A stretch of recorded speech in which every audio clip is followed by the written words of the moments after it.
Dr. Eric Kelly III and a host of phenomenal speakers from all around the globe for this 7-day virtual event that you don't want to miss. The mission of the Black Business Expo is to raise scholarship money from kids all the way from high school all the way from college. The Black Business Olympics is one of the largest Black business showcases in the world. It is an opportunity for businesses and companies to showcase their businesses globally. We are going to be giving away laptops up to $5,000 away to students. Again, I'm Olivia Appleberry, the founder of 2 Cents Finance and one of the speakers for the expo. I am so excited to see you there. For more info, go to www.blackbusinessexpousa.com or call 919-308-9090 and hope to see you there. I am Black Business. From the moment I wake until the time I sleep. Yes, I am Black Business. I am Black Business. Tell me, are you Black Business? I am Black Business. Do you support Black businesses? Listen, I support Black business because I am Black Business. Black Business Expo, one of the largest business showcases in the history of Black business in the world. The world! Sign up today at www.blackbusinessexpousa.com or call 919-308-9090. I am Black Business. I am Black Business. From the moment I wake until the time I sleep, I am Black Business. I am Black Business. Are you Black Business? I am Black Business. Do you support Black businesses? I support Black business because I am Black Business. Black Business Expo, one of the largest business showcases in the history of Black America in North Carolina. Join Dr. Eric Kelly III and a host of phenomenal speakers from all around the globe for this 7-day virtual event that you don't want to miss. The mission of the Black Business Expo is to raise scholarship money from kids all the way from high school all the way from college. The Black Business Olympics is one of the largest Black business showcases in the world. It is an opportunity for businesses and companies to showcase their businesses globally. We are going to be giving away laptops up to $5,000 away to students. Again, I'm Olivia Appleberry, the founder of 2 Cents Finance and one of the speakers for the expo. I am so excited to see you there. For more info, go to www.blackbusinessexpousa.com or call 919-308-9090 and hope to see you there. I am Black Business. From the moment I wake until the time I sleep. Yes, I am Black Business. I am Black Business. Tell me, are you Black Business? I am Black Business. Do you support Black businesses? Listen, I support Black business because I am Black Business. Black Business Expo, one of the largest business showcases in the history of Black business in the world.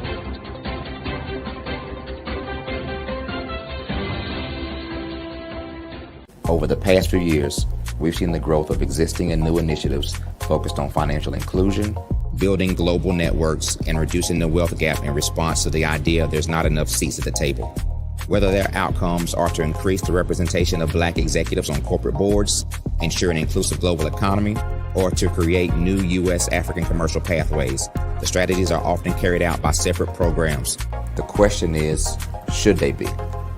With the continent of Africa being home to more than half of the world's fastest growing economies, the youngest workforce, over 400 companies generating more than $1 billion annually, 700 generating more than $500 million annually that are poised for growth, and being the destination of nearly $5 billion in venture capital in 2021. Diversifying U.S. and Africa commercial engagement by building bridges between African businesses and their U.S. diaspora should begin being seen as mutually beneficial. From helping to reduce Africa's enormous capital gap to catalyzing two-way trade opportunities, the COVID-19 global pandemic hopefully has taught us that global challenges and opportunities are more interconnected than we thought. During the pandemic, African companies like Unicorn Flutterwave, insurance provider Reliance Health, ride-hailing app Yasir, and 54Gene, the continent's first bank of DNA on people of African descent, proved that when African companies have access to networks, capital, and information, they grow big, grow fast, and create solutions that are valuable to the world. This is why BeDirect was created. We are the first U.S.-based but African-centric board preparedness and board search company designed to connect U.S. Black talent and corporations to African businesses. Unique and fundamental to BeDirect's success is our process of helping board candidates adapt their experience and networks to an African context before they're connected to high-growth companies that are looking to locally and globally scale. From our focus groups with African business execs and government leaders, we don't ignore the sentiment that business is easy, but people are hard. Having a pool of board candidates with hard-to-access networks and extensive experience across the business lifecycle, including successfully raising capital, is table stakes for an initiative like this. So yes, we have that. But corporate or entrepreneurial success in the U.S. does not guarantee success in Africa.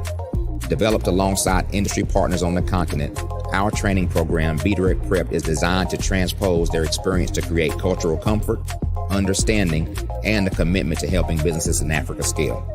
Our board governance sessions are African continental and country specific, integrated with cultural awareness and dexterity training, masterclasses led by African industry execs, and mentoring and coaching from African continental-based facilitators.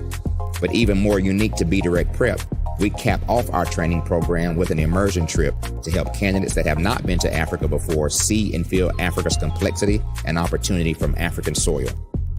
We all know traditional network-based board placement has historically left a lot of us out of ever really being in the paid board pipeline.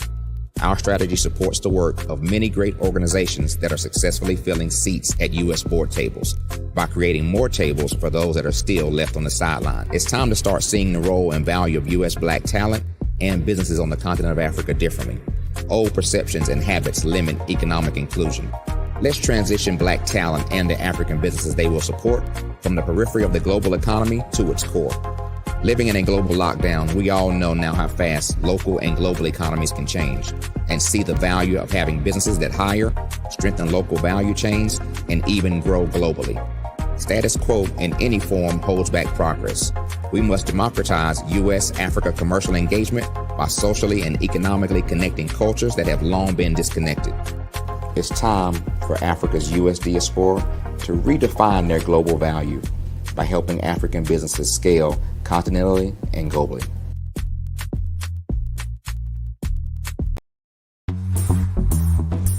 Attention all entrepreneurs and companies. Are you looking for reliable and efficient virtual assistants and back office support to help you manage your business tasks? Look no further than Superwoman Business Services. Our team of virtual assistants provides a full range of administrative support services, including operations management, social media marketing, and much more. We also offer website design services to help you create a professional online presence that reflects your unique brand. In addition to administrative support and website design, we offer business development and structuring services to help you grow your business and achieve your goals. We'll work closely with you to identify areas of improvement and develop a customized plan to help you reach your full potential. At Superwoman Business Services, we understand that running a business can be overwhelming and time-consuming. That's why we're here to help you fly high and achieve success. Our virtual assistants are highly skilled, experienced, and dedicated to providing you with the support you need to thrive. Come fly with us and take your business to new heights. Let us help you become the superhero entrepreneur you are meant to be.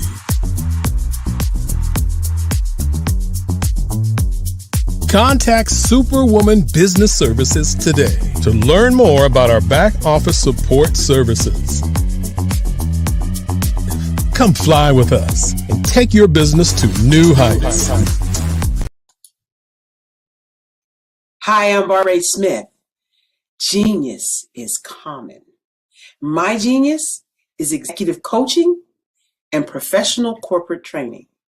As the master executive coach and corporate training ambassador for the Genius is Common movement, I help business owners craft their stories in such a way that you know exactly what they do, what they have, and what they bring to the table. Many times as business owners, we are asked, so what do you do for a living? And we could be crushing in our businesses, but we're not quite sure exactly what to say in a short amount of time. Well, I help you take those stories that are the reason why you're in business and why you're so passionate about your business and craft them in such a way that people are drawn to you as opposed to being repelled by you. Because every conversation, every time you talk to someone about your business, you are excited about it. But are you really conveying what you do, what you have, and what you bring to the table? And do really people understand why you care so much and why they should care that you have the solution to their problem? Well, I'm here to help you with that. As a master storyteller, I can help you with your stories and spin them in such a way that they are intriguing and fascinating. People want to listen to you talk about your business. That's why at the Genius is Common movement, I am the master executive coach and professional training ambassador. That's my genius. And genius? Oh yeah, it's common. I'd like you to imagine with me, if you will, opening an app where you can collaborate with like-minded individuals from around the world, get inspiration and in-app tools to launch and grow your business, as well as share your knowledge and earn compensation, all in one app. Well, the name of that app is Truso, short for Truly Social. Hi, I'm Matthew Newman, the founder and CEO of Truso, a new concept in social media.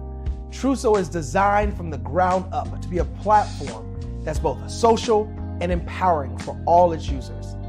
How exactly do we do that? I'm glad you asked. First, Truso brings the world together via video. Psychologists assert that video provides a significantly more effective connection than audio only. When you enter a community on Truso, you're face to face. Second, on Truso, you don't have to have 1 million followers to monetize. Our business model allows all hosts and moderators to monetize, no matter the size of your following, by 1, producing fee-based content, and 2, inviting others to join the platform as subscribers. Even more, Truso has an in-app resource library with over 100 free resources, forms, and documents to help you build your brand and grow your business. Third, Truso is inclusive. The deaf and hard of hearing communities make up 360 million people worldwide.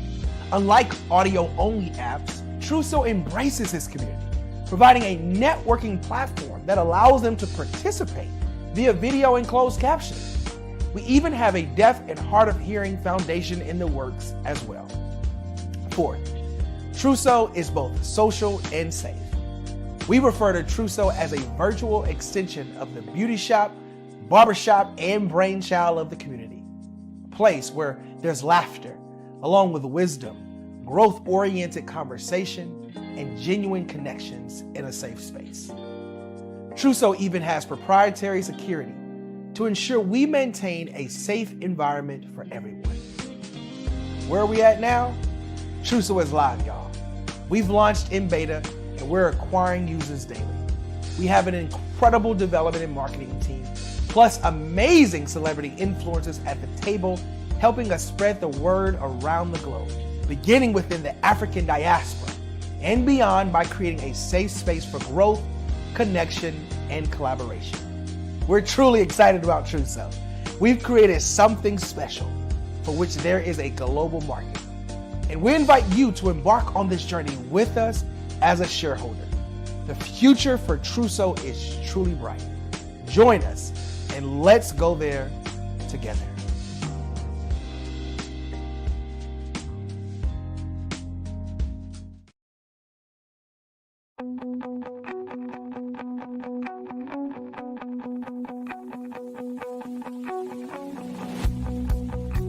I am Black Business.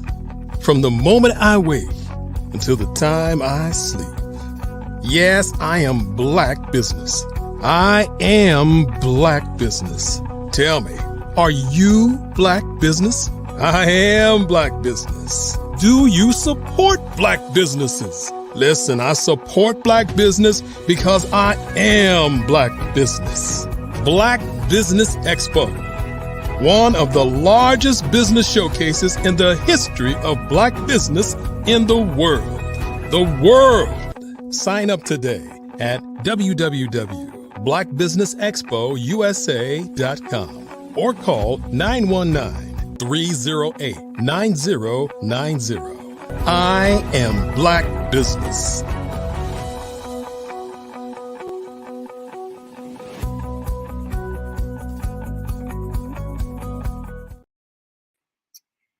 Good afternoon, business owners, entrepreneurs, thought leaders, and corporations.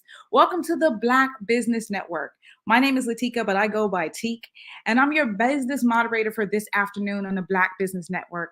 The Black Business Network is a 24-hour business network showcasing Black businesses, Black owners, entrepreneurs, and thought leaders worldwide. We have speakers from North Carolina, London, Singapore, Africa, Japan, and cities all over the United States. The Black Business Network is a global community. It's sharing its business knowledge to empower, inspire, and educate businesses about business.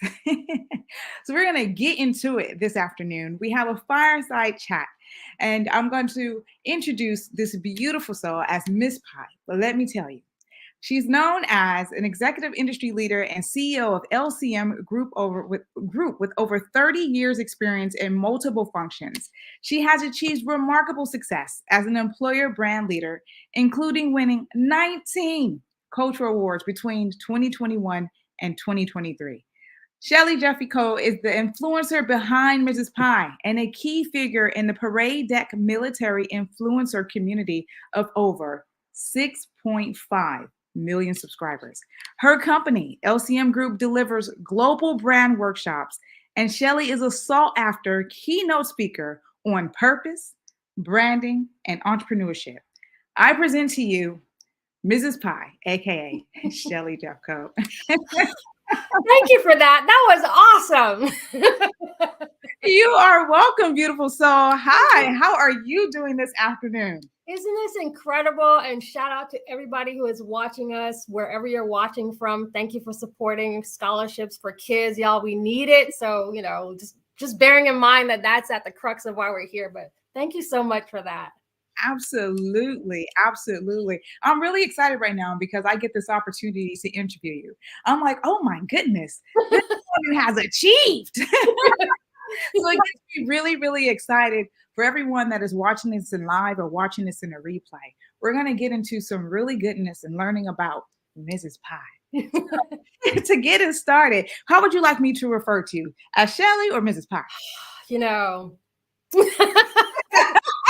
Question. Branding 101. Always go by your brand. So you can use Mrs. Pie, but I'll also tell people about where Pie came from because there's a story behind that brand.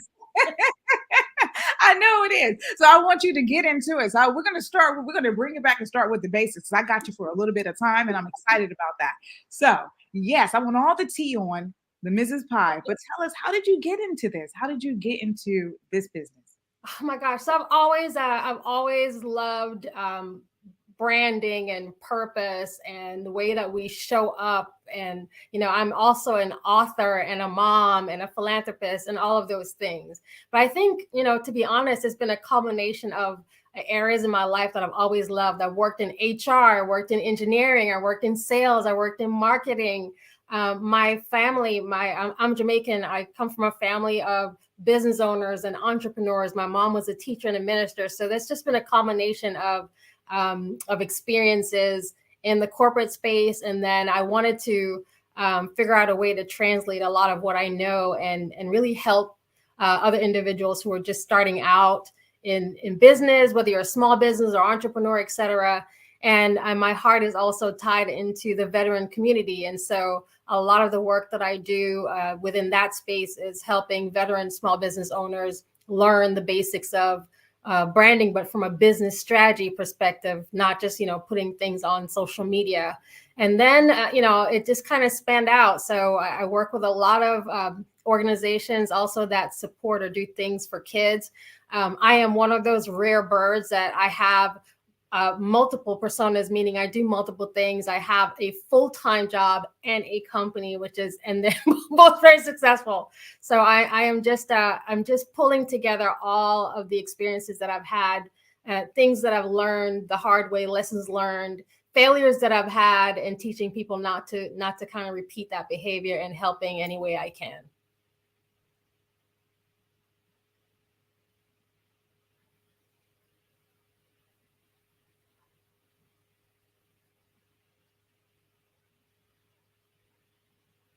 So I think we just took a slight pause. We're going to wait for my host to come back.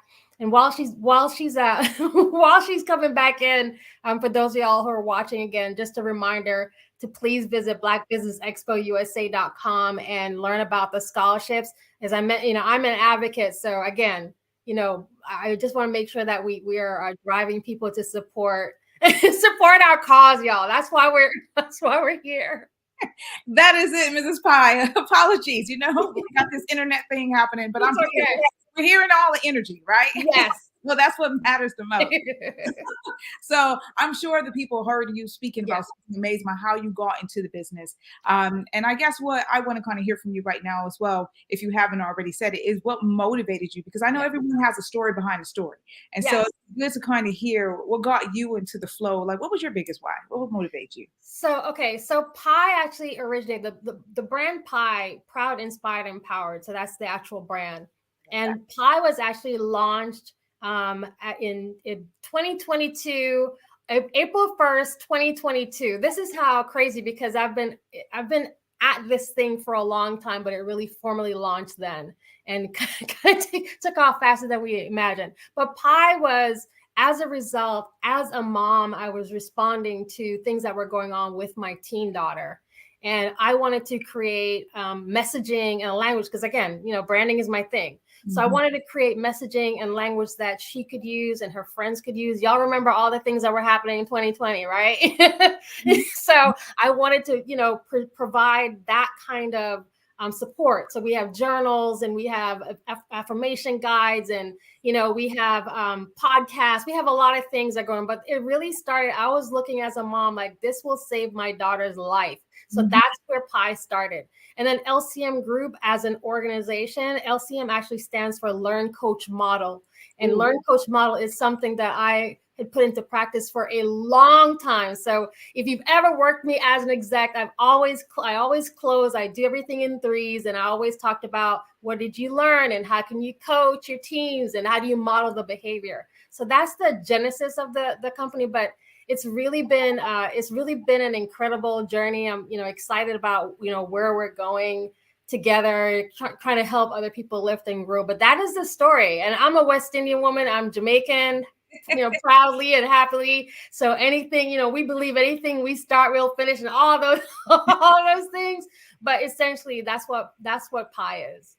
I love that. I love it's so much that you said in that I can unpick, but what I loved it, and so the core of it is, you started with that language between you and your child.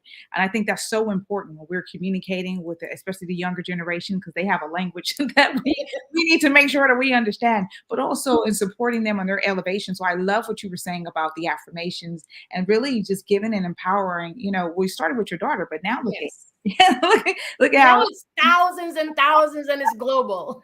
exactly. And I love that. I love that. So, can I ask you? So, what was this your first business, or what was your first? No. Right. Okay. Lesson number one in entrepreneurship. It's okay to fail. Okay. So we'll come closer because we're all friends. Back in the day, I had a clothing company called Stush Label. I was in Nashville, Tennessee at that time. And I was even on the local television channel because it was at that point, this is like 2002 or so. My husband would have to remind me now of the years, but it was a big deal back then, y'all, because I was in Nashville, Tennessee, and I had exited my engineering job and I was going to go into fashion. Right. And my first real job, like where you actually get a paycheck from an organization, was with Macy's. I was in their buyers program in New York City. So many moons later, I was like, I love fashion. So I'm just gonna be a designer.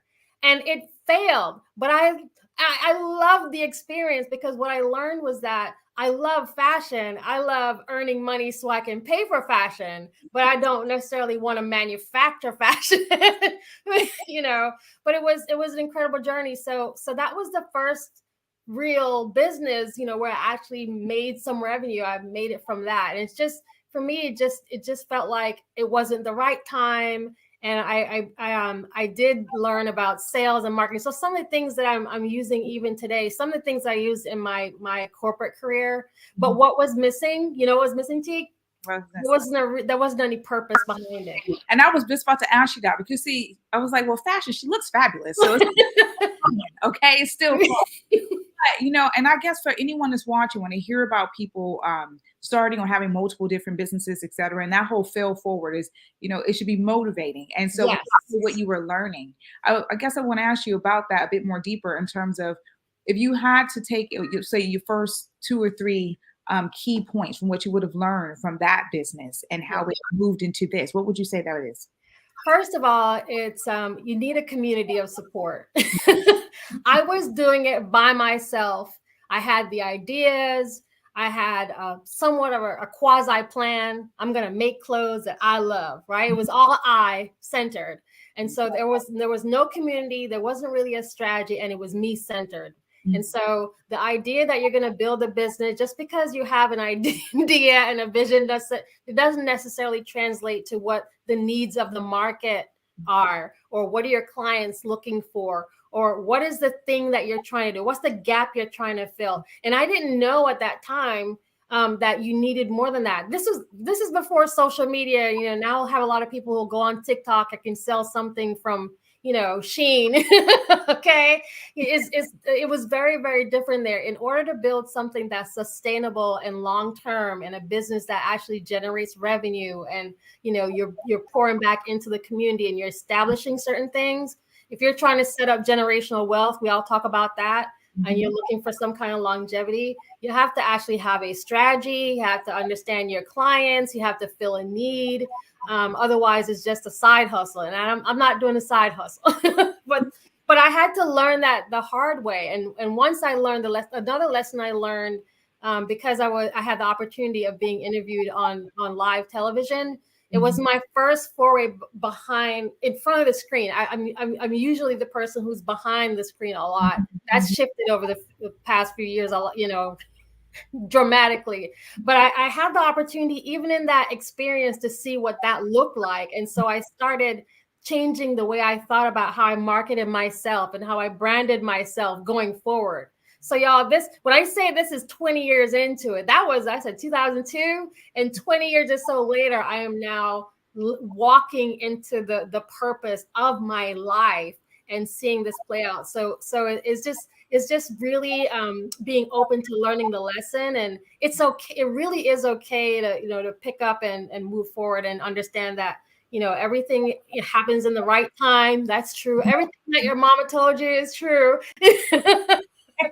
I love that. I love the authenticity of that, because you said something I think is purposeful, and to reiterate back to the community that's watching, and that is that you went into it thinking about what I wanted to make, and then your vision or your insight shifted along the way, and it being about community. And so that means that you were giving back into what you thought people, well, you start looking into what the people needed to receive. And then that seemed like it, domino affected into what you expanded into today, which I think is amazing. And so you basically, like you said, fell forward. Absolutely fell forward. So, I mean, you learned a lot of key things there. So this next question I have for you is, why do you think owning a box is important? I know I just went there. Okay, so I'm gonna shift this question to, let's see, owning a box. So I'm gonna shift this to owning your space and staying in your lane. Okay, and defining what that lane looks like so that you can communicate it to other people, because other people will tend to put you in a box or a lane. Okay, so once I figured out, what I bring to the table, and again, this is advice whether you're in business as an entrepreneur, or you're thinking about being an entrepreneur, or you're working on your 9 to 5 and you're happy and that's your thing. Okay, but one of the things that you have to be able to do very successfully is understand your values and who you are, your identity, and what you bring to the table. And so, because I've been able to successfully do this, I do this the same way I can build that box for a business, right? Maybe we call it brand equity and brand identity, is the same way I can do that for myself. And then I manage everything that comes in and out of that box. I manage that box, right? So when we talk about, really understanding. So there's a lot of folks where it's so confusing, Teak, where you're asking them, if I ask someone, if I ask you, like, what do you do? I don't even ask people what they do for a living anymore. I remove that. I just ask, like, what do you do? Because we are complicated creatures. And there are a lot of us who, just because you're on the 9 to 5, maybe what you're doing there is just paying the bills, but you're an amazing singer on the weekends, right? So, you know what I mean? So even the way you ask the question, but I purposely try not to put people in those boxes. You invite me in your box because you've defined it, and then I can say, oh, Teak, she does blah, blah, blah. Not me putting her in That's it. In that box, right? So that, it's just setting up the parameters. And I mentor and coach. I've always mentored students, kids, adults, always. I think that's just part of the heritage. My mom was a teacher, so that's something that I've picked up, and I have siblings. That's just the way it works. But I've always had this same conversation about being mindful of this box that you're putting yourself in, because once you tuck yourself in, you're not going to be able to get yourself out of it. That's it, isn't it? And it could be quite limiting when you put yourself in. Because people, like you said, we're multifaceted. There's a lot of different areas and parts to us. So I love that. I love the way that you broke that down. But you touched on something right now that I'm about to get into, and that was about mentorship. Yes. And I can already see it's in your pattern. Look at you glowing. So, you talked about being siblings. I wonder, how old is she? But so why is mentorship to you so important? I know we got the experience of family, but get into it. Yeah. So mentorship works both ways. So I have a lot of I have folks that are formalized mentors, meaning we've established, once a month, 30 minutes, whatever that is, right? So it's formalized. And I also have a lot of folks who I mentor people through another organization called Mentors of Color. That's just one of, all right? If you ever see me on social media, you'll see I'm everywhere and nowhere at the same time. But mentorship is really important for a couple of reasons. One, I mentioned that my mom was a teacher. So a teacher in Jamaica isn't like a teacher here. It's very different, where you're managing multiple levels of students' classroom. You're not just in one classroom for the whole year. Mm-hmm. And so I grew up in the environment where I watched my mom mentor other people's kids. So she would be pouring her expertise, her skills, not just coaching, right? But she had a relationship with, and also not just students, but also parents. And so it just became natural. I benefited from mentorship all throughout my corporate career. I have amazing mentors. I have mentors that have, kept the relationship. It's been many, many years. And we've shifted from being mentors to them being sponsors to me. Sponsors mean that when they're in a room, if there's an opportunity, they're gonna call my name and bring me to the table without me having to physically be in the room. And so that's the trajectory. But as a mentor, I really genuinely want people to win. I genuinely want people to succeed. It's just, you know what I mean? It takes nothing from me to pour back into someone. And by the way, it works both ways. So I learn a lot from my mentees and they learn a lot from me, And so when I talk to people about mentorship, I advise them to do it, to have three, at least have three. And this is the three you want. You have one mentee who is where you were. So someone who's younger, okay? You're giving back, right? You want one mentee who is where you are. So where you are, again, the job title, it could be a peer on your job, it could be someone in the community, etc. And then you want a mentor who is where you're going, right? So wherever it is you're going. So it's, again, it could be one level up. I'm just making this up, right? One level up, or it could be a senior leader somewhere else. It could be another entrepreneur, and that's how you're getting the mentorship. And so those are those three. And you don't always have to pay a mentor. I'm always, curious when people are, offer that up, to be a mentor. I'm not paying anyone to be a mentor. There's a lot of folks already in your life that have the expertise. And can I just tell you, a lot of us overlook those relationships, right? Because they're looking for, I want a mentor to be the CEO of X organization. Yes, so does 3,700 others, but there are people in your life who have shared experiences that don't mind committing to the time as a mentor to help coach you through some things. And so look for the mentors that are already around you. You don't have to, go pay money for someone to do that. No shade to folks who are accepting coins for that line of business, but for those who can't afford that, there are other ways to do it.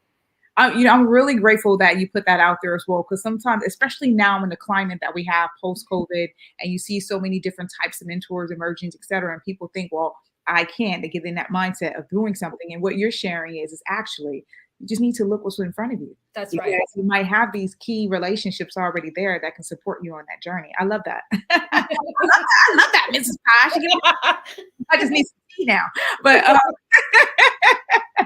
so, when mentorship, and you think about what the people that you already potentially have around you, and I think that leads me into, sort of on the journey, education. So what would you say, or why would you say education is so important as well? So again, something else that we grew up. So my home country in Jamaica is not set up. The social system isn't set up the same way as it is in the U.S. And we were raised knowing and being taught that that's the one thing no one can take from you is your education. Okay. So investing in that. And I mean, investing your time, your money, tutoring, whatever it is.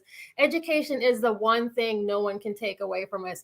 And so, I, as a mom, I have two beautiful, beautiful daughters in my life. And as a mom, I invest that same level of commitment to education as I would in anything that is a priority. And so, I was always okay being the nerd.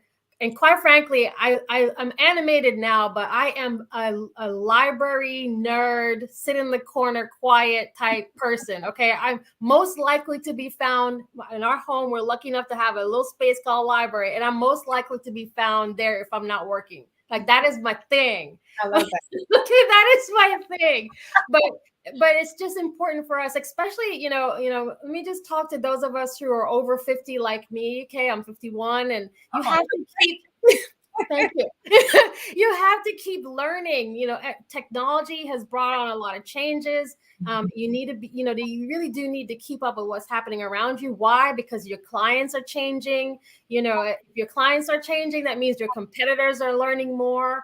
The market is changing. And so you do really need to put some time into educating even yourself as a business owner. Maybe you're not a business owner. Maybe you're someone who's been in the same job 20 years. Congratulations. But even you still need to, you still need to educate yourself so you can, get the next raise and be competitive within your own organization as you think about your personal and professional development. So education is just something it's a must and a given, because like I said, that's the one thing nobody can take away from you at all, ever. That is so true. That is so true, Mrs. Pye. You dropping the gems. Thank you. Receiving everything that she's telling, because this is experience, and learn, you model success, isn't it? So you're teaching people things are key ways so that they need to be looking into how to move through their journey purposefully. So I love it. I love it. I love it. I love it. And that sort of leads me into, like, you've said a few things so far, and you went back into what moms has done and your experience as a, as being in your sibling group and mentorship and what that means to you. So it gets me to the question of like life experience. And Yes. do you feel that plays, a significant role in success? Yeah, absolutely. Because you're bringing all your baggage to work. Okay. And work could be, again, in an office, not an office, outside, whatever it is, right? You're bringing your life experience with you every day. So here's what you have to do, okay?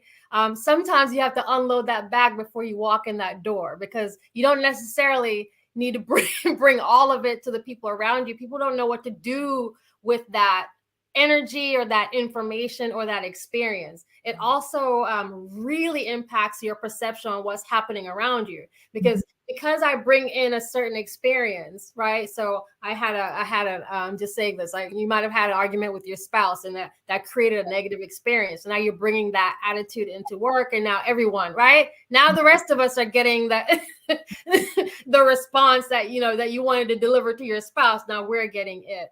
So just like you, our life experiences play a role in how we determine our priorities, where we spend our money, how we treat money, where do we see ourselves? How do we create a vision for ourselves? Back to being, back to what we're all saying, generational wealth. Well, your life experience might impact that. There are a lot of entrepreneurs who are the first ones in their family to be entrepreneurs.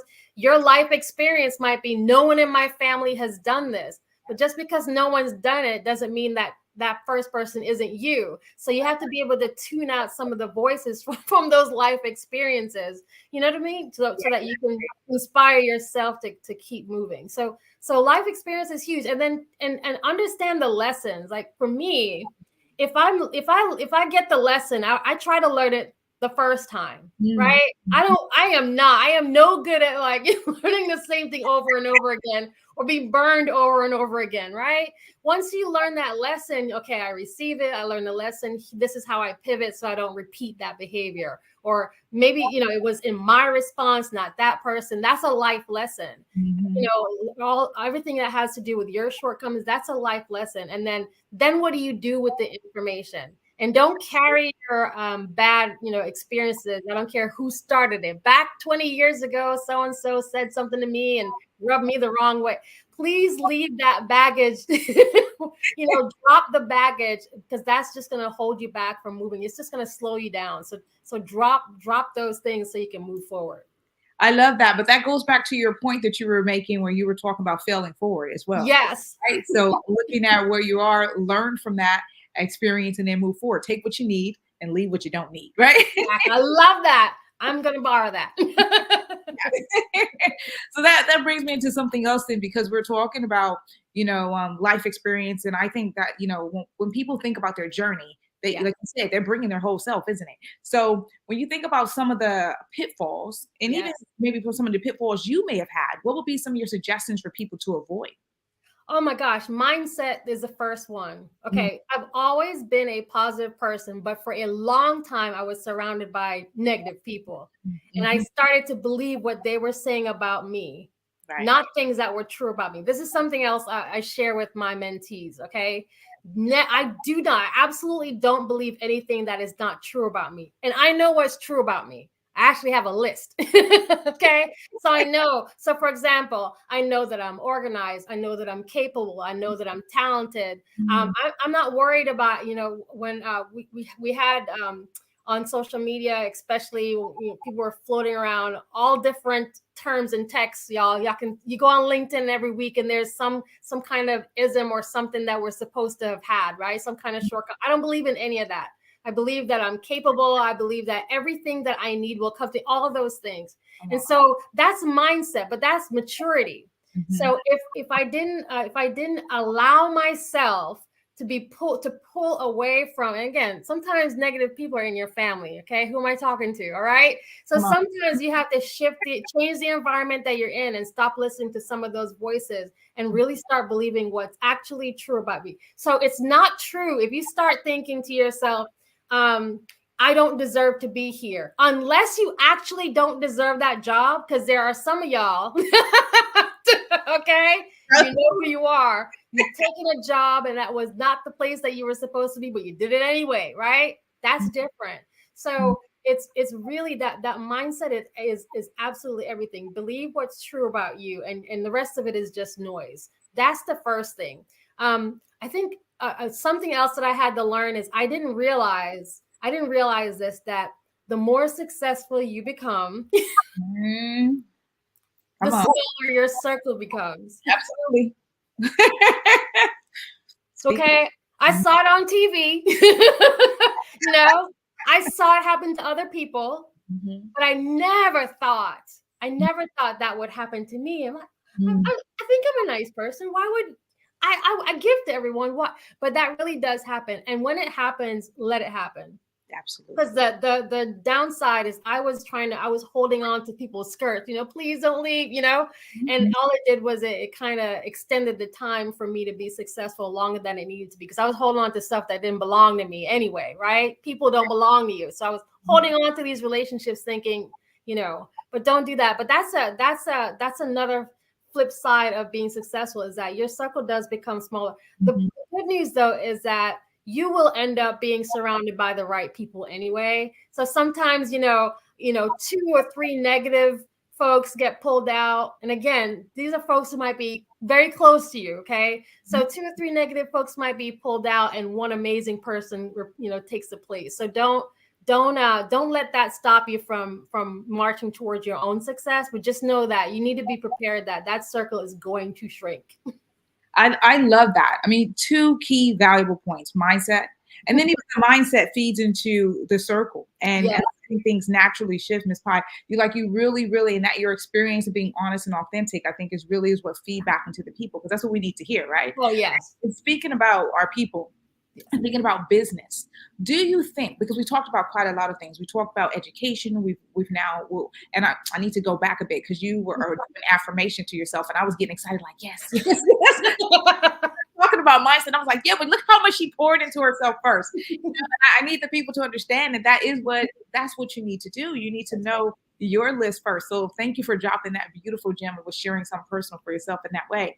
And then that gets me into Black people and success. So yes, do you think that Black people actually have an equal start to business compared to get into it, Ms. Pye? Nope, next. No, we don't. So here's where, and I don't apologize for my Black pride. Okay, I told you I'm Jamaican. We come with it. Okay. So here's where it's kind of concerning, and also like, come on, y'all. We are the most creative visionaries that exist, in my humble opinion, on this planet. Okay. And I think what we've allowed to happen is that we've allowed other voices to tell us, and environments to tell us, and situations to tell us, and systems and processes to tell us otherwise, and we believe it. Right? And so there is a point where you have to realize. So when I look at all of the things that are available in the United States for someone who is Black to start a successful business, and I compare that to my home country, y'all don't know how good you have it. Oh, okay. Right? So I think about that. The difference here in the US is that the way that the deck is stacked is just stacked differently than it is in other countries.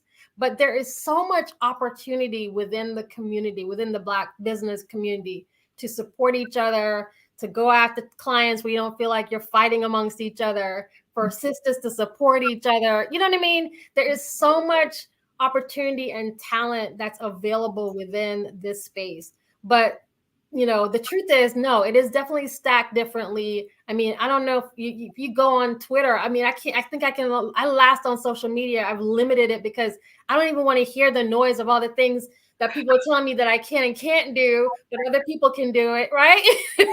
100%. And I guess the other part of that is just thinking about the changes within the decades, from 20 to 30 years ago until now. I mean, you're talking about the differences. And do you feel as if well, I guess I can reframe that question now for you. You already were like, no, Teak, no. So like thinking about going towards the future, and about platforms such as this, do you think with this sort of platform and other platforms like it, how would that role be for Black businesses? Oh my gosh. Okay, let's just think about this. So earlier today, I was honored to, and I want y'all go back and watch the replay. Black Expo that was launched many moons ago. And you guys can go back and see what I'm talking about the leader there. But just pause for a minute that we have the Black Business Network. Okay, you have business leaders, thought leaders, owners, entrepreneurs, everyone, students, everyone, right? You have literally, and Dr. Kelly literally has an ongoing cycle of Black businesses coming on the platform, pitching their businesses. You know what I mean? This is crazy. Like, I don't think people understand how amazing this really is. And so for those Black business, and we have, I'm also a member of the Atlanta Black Chambers here. And so we do a lot of amazing things. We train the community, we train business, all of those things are happening. And so just to pause and look at where we are right now, y'all, come on. We're literally on TV everywhere, on social media everywhere, going in full cycle, 24 hours, all day long. So it's not necessarily that, yes, the decks are stacked, but that is, at some point, that does become an excuse. You want to move around the deck? I'm going to move around the deck, right? So there's some folks, again, here's the difference between someone who is a visionary and someone who just has a dream. Come on. Okay. I'm a visionary and I execute on that vision. I can make it plain. I have a strategy, right? I put some things in place. I have processes and I'm marching my way through whatever my long-term goal is. There are a lot of people who have dreams who is just a dream. They haven't woken up yet, right? And a lot of dreamers, they have these ideas of what it should be, but opportunity doesn't show up that way. So here's a great example of opportunity showing up for me. This is my testimony. No one told me to say this. I'm gonna go ahead and say it and put Dr. Kelly on For Real Blast and Black Business Network. Okay, y'all can put this one on TikTok. Here's my testimony. So I was supposed to come on and do one interview, one show earlier this morning. I had the 8 a.m. slot, and I came on. I talked about brand and business. The opportunity came up and I was asked, hey, do you want to stay and take the next slot? I have never been a moderator. I have never been on this platform. This opportunity to join this platform today came from a woman named Edie Clark. Okay, Edie Clark, who I met through the Atlanta Black Chambers through a whole nother connection. Again, I'm just walking you through it. So I show up, I do my 30 minutes. And Dr. Kelly asked me, and I'm like, of course, that's what opportunity looks like. A lot of people would have looked at that and said, I'm not prepared. I don't want to do it. I'm too scared. Not me. I know opportunity when I see it. So because I know opportunity when I see it, I'm on the second show and I'm giving it my 178%. 1,000. You're giving it 1,000, Ms. Parker. I'm giving 2% for me. Okay. So I've got the second show. And then he comes back and says, hey, do you want to do this one? Yes, I'll take the third slot. And then here's Teak interviewing me on the fourth and fifth slot. Right. That's opportunity. That's responding to opportunity. It doesn't show up in this beautiful black bow like people expect. The dreamers expect it. Because we're visionaries, Teak, we can see an opportunity and we jump into it. That's it. Oh, okay. Come on, my cheeks are frozen. I'm like, yes. It's like, yes, come on, Miss Pie, drop it. Absolutely. What a testimony though. And what beautiful way to evidence how quickly things can happen through your life. When your life can change just like that. Do you understand? Just like that, your life can change. And for me, I knew it when it was happening. The moment it was happening that, something has shifted for me and I'm going to ride this out. I don't care what they ask. I'm going to show up and give my 1,000%. Here I am. And being interviewed by Teak. Can I just Well, first of all, I'm enjoying all of this, and if I could keep you here for forever, I would. But you know I would. I might have to think about maybe the seventh slot. No, but I'm really, really. It's been like a really, really big pleasure. I just want to, before we conclude, two things, because that was so motivational, and I was going to ask you a question about your closing motivation on this, but you gave such an amazing testimony, which is so authentic and so real in real time. Yes. That everyone who's watching this and watching the replay, if you haven't digested what has been said by Mrs. Pye herself this whole way through, but she showed up for herself. She opened up the door. She's a visionary. And then one opportunity after next continue to happen. And I just think that's amazing. So Ms. Pye, how do people get in contact with you? I mean, you're impacting, thousands and thousands, y'all. We got a big shout out in the Voice newspaper, which is the largest used newspaper in the UK and Africa and the West Indies last year for the work that we do through LCM Group. So again, we're making impact. But if you go to learncoachmodelgroup.com, you can find out more about our website. You can go to Parade Deck and search Mrs. Pye. You can literally Google Mrs. Pye at this point. Like we're literally everywhere. We have podcasts, we have books, we have consulting, we have a lot of things going on. But I'm gonna be back on Black Business Expo, y'all, because I'm determined to be Dr. Kelly's Oprah. Listen, what you've heard here this afternoon, Mrs. Pye is already manifesting her truth. I believe that with my heart, mind, and soul. Okay, it has been amazing to interview you. It was my pleasure. I love talking to you. Thank you so much. You are so welcome, beautiful soul. Have a beautiful rest of your day. And as you always say here on Black Business Network, genius is coming. That's right. Oh my goodness, beautiful souls. The Black Business Expo is a mission to raise funds for high school seniors going to college from K through 12 entrepreneurs. This expo is a fundraiser for students. You may go on to the Black Business Expo USA.com to donate to the scholarship or fund, or use Cash App. That's on the screen below. It should be somewhere on the screen as the $ BBX USA. No, our goal is to give laptops up to $5,000 to students excuse me, I can't even get my words out. I'm so excited. That's $5,000 to 10 students, and students can register online for blackbusiness.com, expo USA.com. Every dollar, so that we want to remind you to donate, goes to the scholarship fund. So we want to thank our Black Business Expo sponsors for all that they have provided for this beautiful cause. And so genius is coming, and guess what? We'll see you on the other side.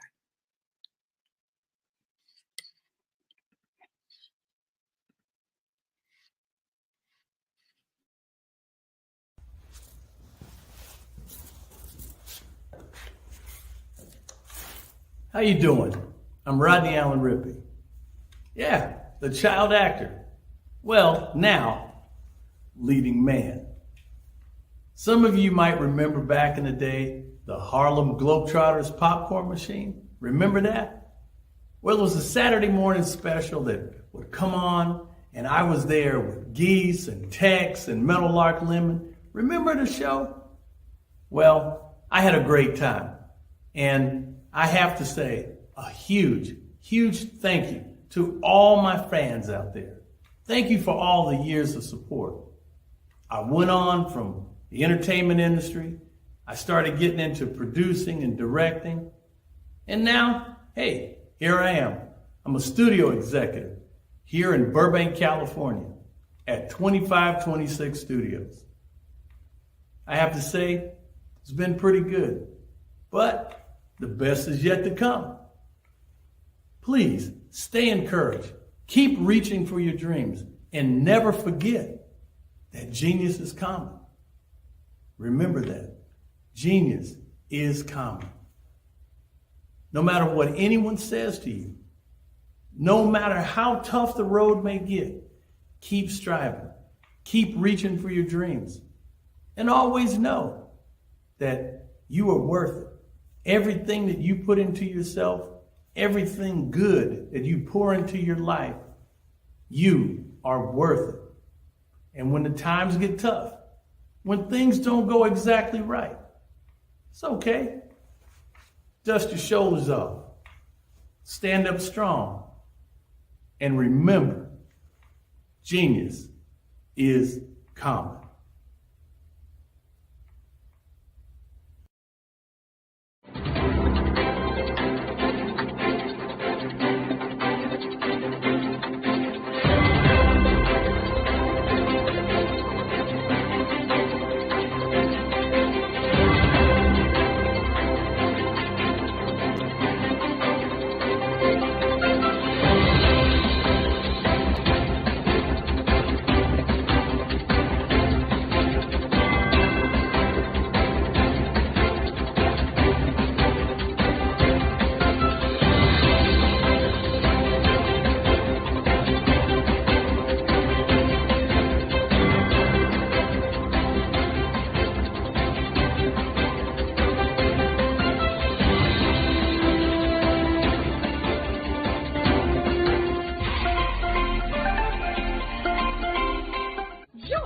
Dr. Eric Kelly III and a host of phenomenal speakers from all around the globe for this 7-day virtual event that you don't want to miss.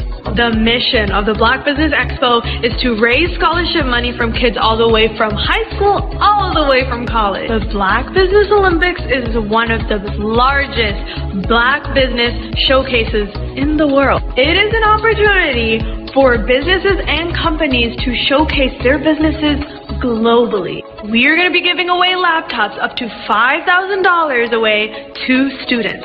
Again, I'm Olivia Appleberry, the founder of 2 Cents Finance and one of the speakers for the expo. I am so excited to see you there. For more info, go to www.blackbusinessexpousa.com or call 919-308-9090 and hope to see you there. I am Black Business. From the moment I wake until the time I sleep. Yes, I am Black Business. I am Black Business.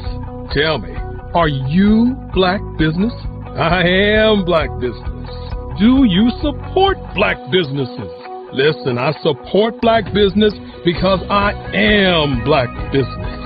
Black Business Expo, one of the largest business showcases in the history of Black business in the world. The world! Sign up today at www.blackbusinessexpousa.com or call 919-308-9090. I am Black Business. I am Black Business. From the moment I wake until the time I sleep, I am Black Business. I am Black Business. Are you Black Business? I am Black Business. Do you support Black businesses? I support Black business because I am Black Business. Black Business Expo, one of the largest business showcases in the history of Black America in North Carolina. Join Dr. Eric Kelly III and a host of phenomenal speakers from all around the globe for this 7-day virtual event that you don't want to miss. The mission of the Black Business Expo is to raise scholarship money from kids all the way from high school all the way from college. The Black Business Olympics is one of the largest Black business showcases in the world. It is an opportunity for businesses and companies to showcase their businesses globally. We are going to be giving away laptops up to $5,000 away to students. Again, I'm Olivia Appleberry, the founder of 2 Cents Finance and one of the speakers for the expo. I am so excited to see you there. For more info, go to www.blackbusinessexpousa.com or call 919-308-9090 and hope to see you there. I am Black Business. From the moment I wake until the time I sleep. Yes, I am Black Business. I am Black Business. Tell me, are you Black Business? I am Black Business. Do you support Black businesses? Listen, I support Black business because I am Black Business. Black Business Expo, one of the largest business showcases in the history of Black business in the world.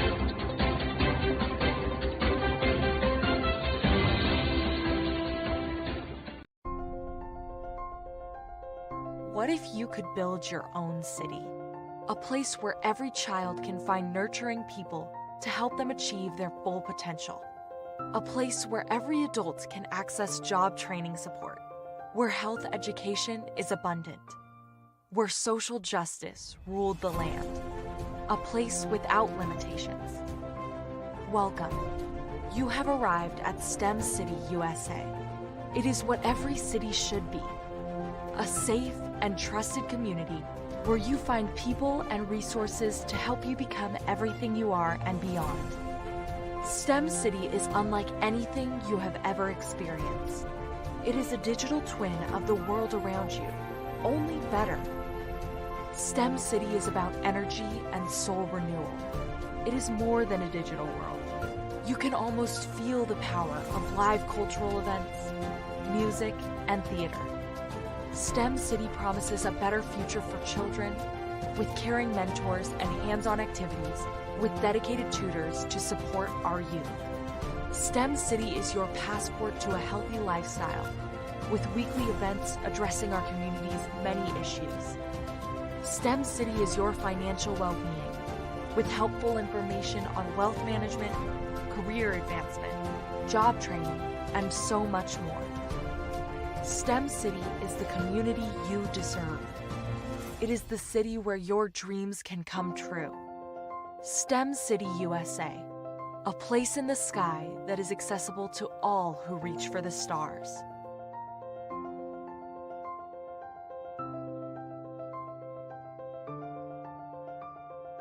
Phenomenal Tanya T. Wise, who is here from the great state of Maryland. Tanya, welcome and thank you for being with us today. Can you indulge our audience a little bit and tell them just a little bit more about who you are and what it is that you do? Well, I love being able to talk to people and have a magnetic attitude, being able to just show them. So I always like to say, level up is Coach at Tanya T. Wise here. So can you tell our audience, just give them a teaser about what your presentation will be about?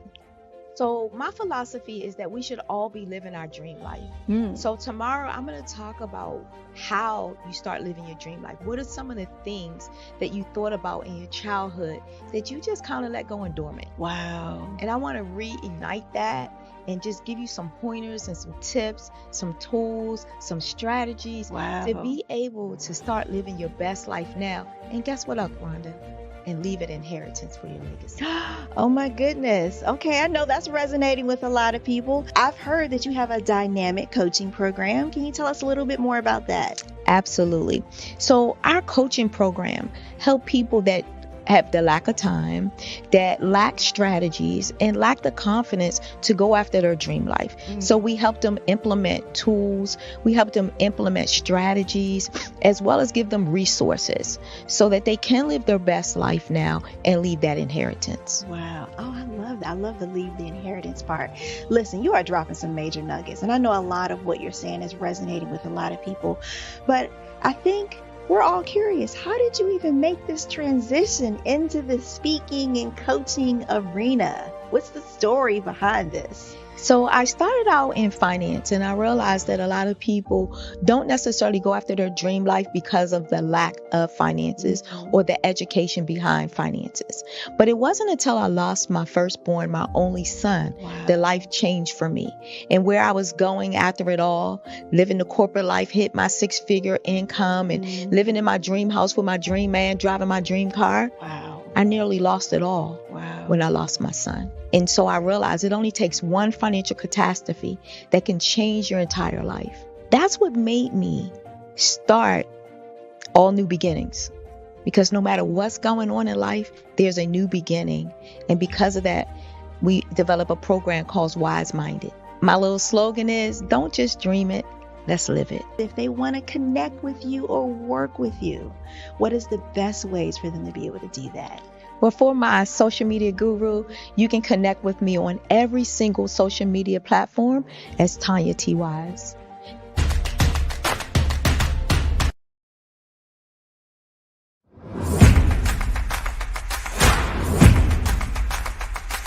Ladies,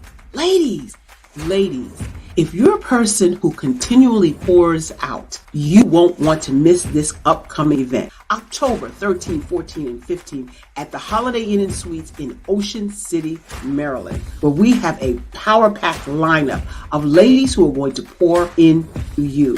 If you need to increase your impact, your influence, and your income, this is the event for you. Don't miss the power of sisterhood. These ladies coming from around the world to network and connect with you.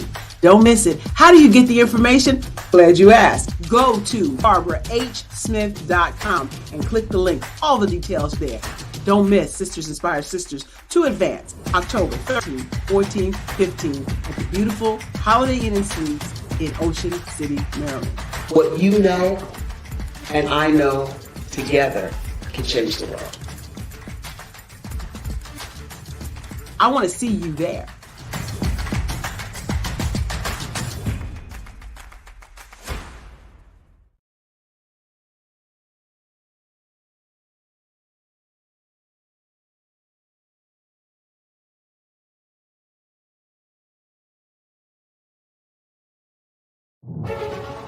In the heart of America, there are dreams waiting to be realized. Dreams of owning a home, creating a haven for families, and building a future. Yet, there are 13 million mortgage-ready home buyers and nearly 20 million renter households who have the credit and income to qualify for a mortgage but remain left out of the home buying process. These potential home buyers are in urban and rural America, where dreams should flourish. The big banks, the giants of finance, have all exited the mortgage lending business, decreasing their lending footprints across America. They are no longer present and active in these communities. Instead of offering opportunities for home ownership, some of these banks have chosen a different path. They have decided to become mega landlords. They have chosen to invest billions of dollars in rental homes, leaving potential home buyers with fewer options and stuck in a cycle of renting without the chance to build equity and create a legacy for their families. Here is the shocking truth. A report issued by the Home Ownership Council of America revealed that if lenders were to step forward and serve this underserved market, they could conservatively increase their loan volume by $1.5 trillion. $1.5 trillion. This is a $1 trillion business opportunity, ripe for the taking.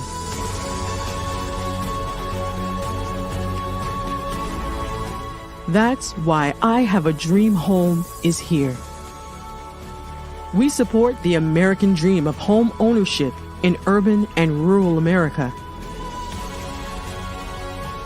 We believe in the power of social consciousness and the impact it can have on people's lives. Investing in urban and rural America is not just good business sense. It's a moral imperative. Our mission is clear. Become the go-to mortgage lender in these communities. Create a pathway to home ownership for all Americans, breaking the cycle of poverty by empowering families to build wealth, stabilizing our communities, and taking pride in our country. I Have a Dream Home. Unlocking dreams, transforming communities, and rewriting the story of American home ownership. For more information, scan the QR code or visit our website at www.ihaveadreamhome.gold.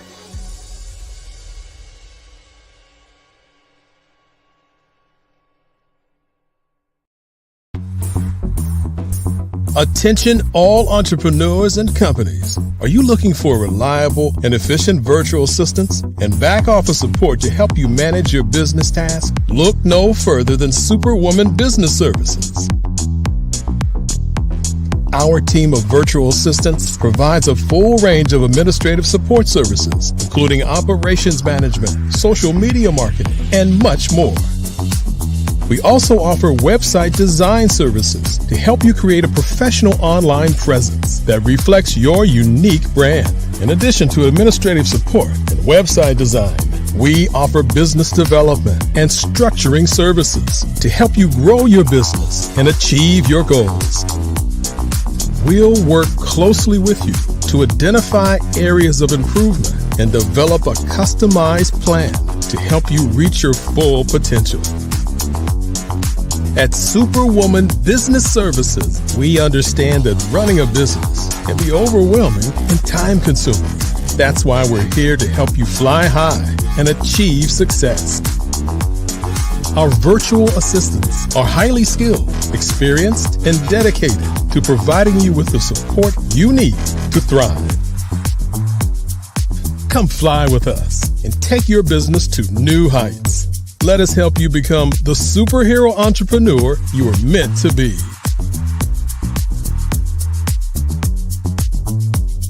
Contact Superwoman Business Services today to learn more about our back office support services. Come fly with us and take your business to new heights.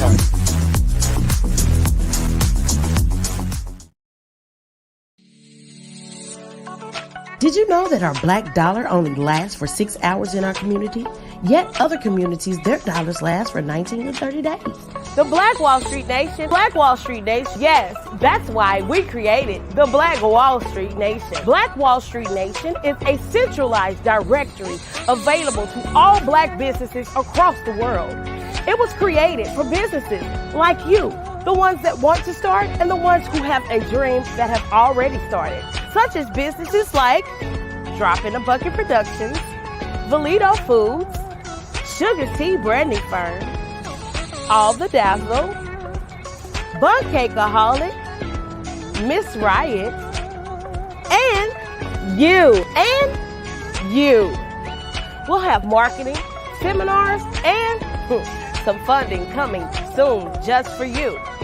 So, we want you to come and join us. www.blackwallstreetnation.com. See you there.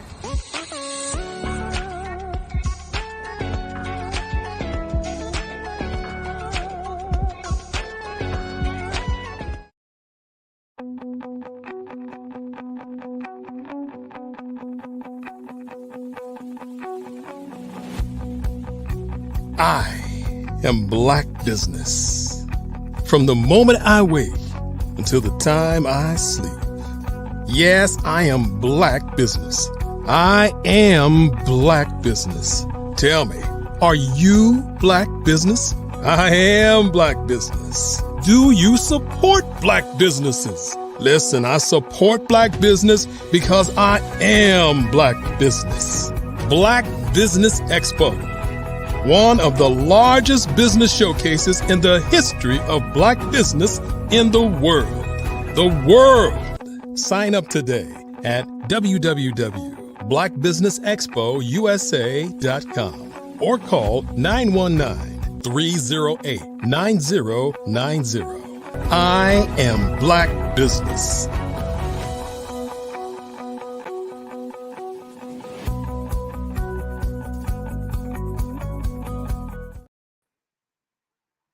Good afternoon, business owners, entrepreneurs, thought leaders, and corporations. Welcome to the Black Business Network. My name is Latika, but I go by Teak, and I'm your business moderator for this afternoon on the Black Business Network.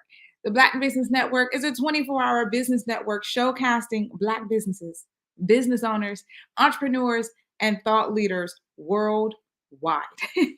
We have speakers from North Carolina, London, Singapore, Africa, Japan, and cities all over the United States. The Black Business Network is a global community sharing its business knowledge to empower, inspire, and educate businesses about business. The next individual that I have coming up soon is coming on for a keynote address, and that is Marilyn Clark.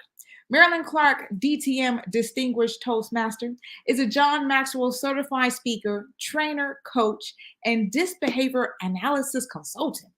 Marilyn is the founder and CEO of Mac Leadership Solutions, LLC. She's also published author and entrepreneur specializing in personal and professional growth. Marilyn has more than 30 years of business experience, including training and development, personal and professional development, leadership development, performance improvement, business and life coaching, disc, entrepreneurship, and real estate and consulting. Woo! Her mission is to help others grow personally and professionally.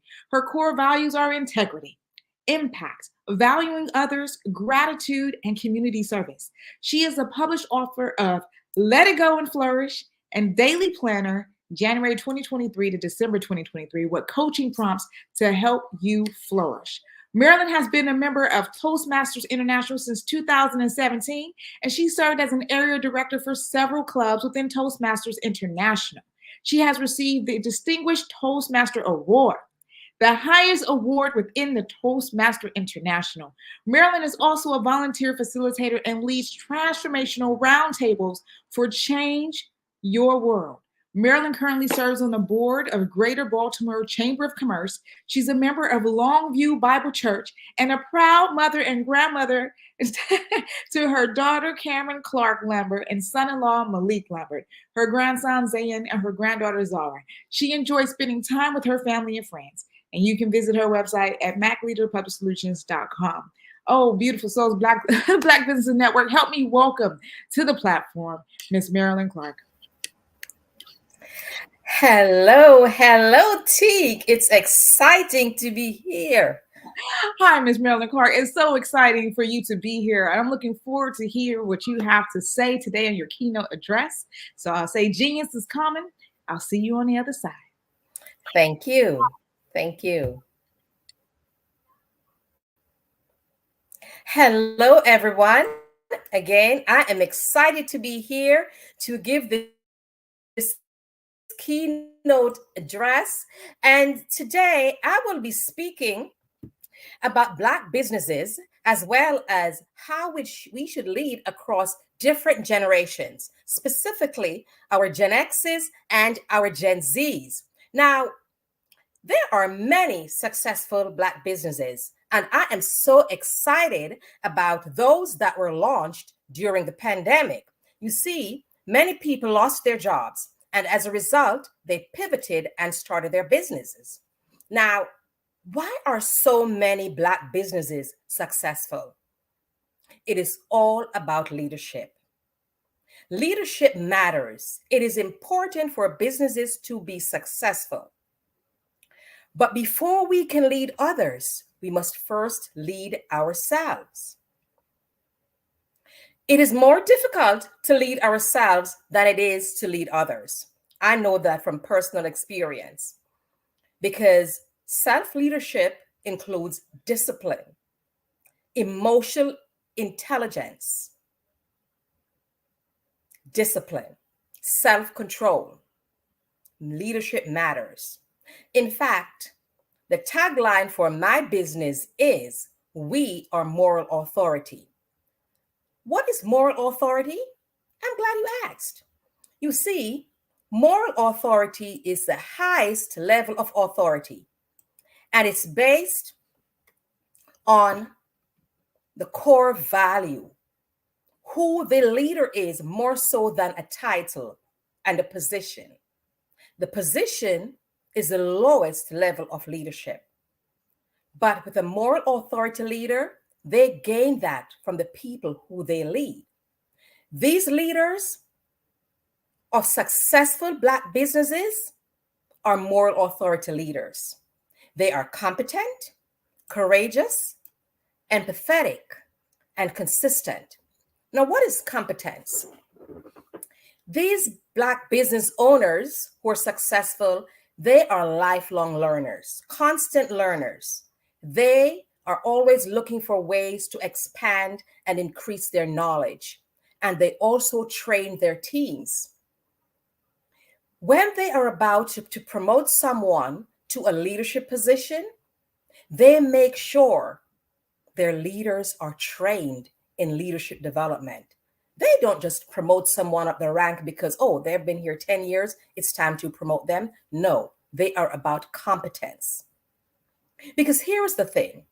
If you don't give that emerging leader adequate training, it leads to frustrated team members and a frustrated leader because they don't know what they're doing through no fault of their own. So you have to lead, teach them, show them the way. Now, these successful Black business owners and senior leaders are also courageous. In businesses, you will face obstacles, challenges, but if your why is strong enough, you must have a why for what you do. And if your why is strong enough, when those challenges come, you will face them head on. And you will see those challenges as learning opportunities to grow. They plow through those obstacles. They don't abandon ship when trouble comes. They grow through their pain and challenges. And their teams watch them as they grow through those challenges. Successful business owners are also empathetic. When their teams make mistakes, they don't hammer them. They do hold them accountable, but they teach them to learn from their mistakes.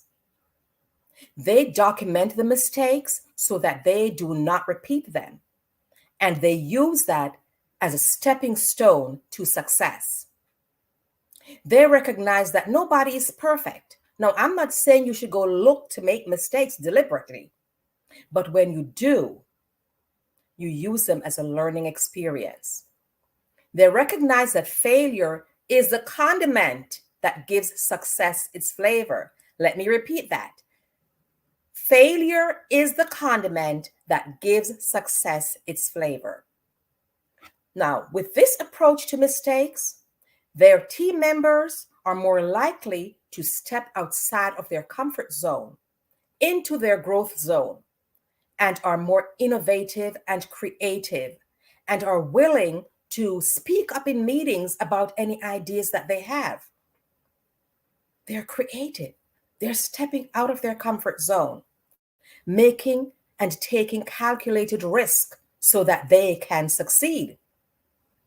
But if they're being led by leaders who hammer at them when they make mistakes, they're going to shrink back because they don't feel psychologically safe.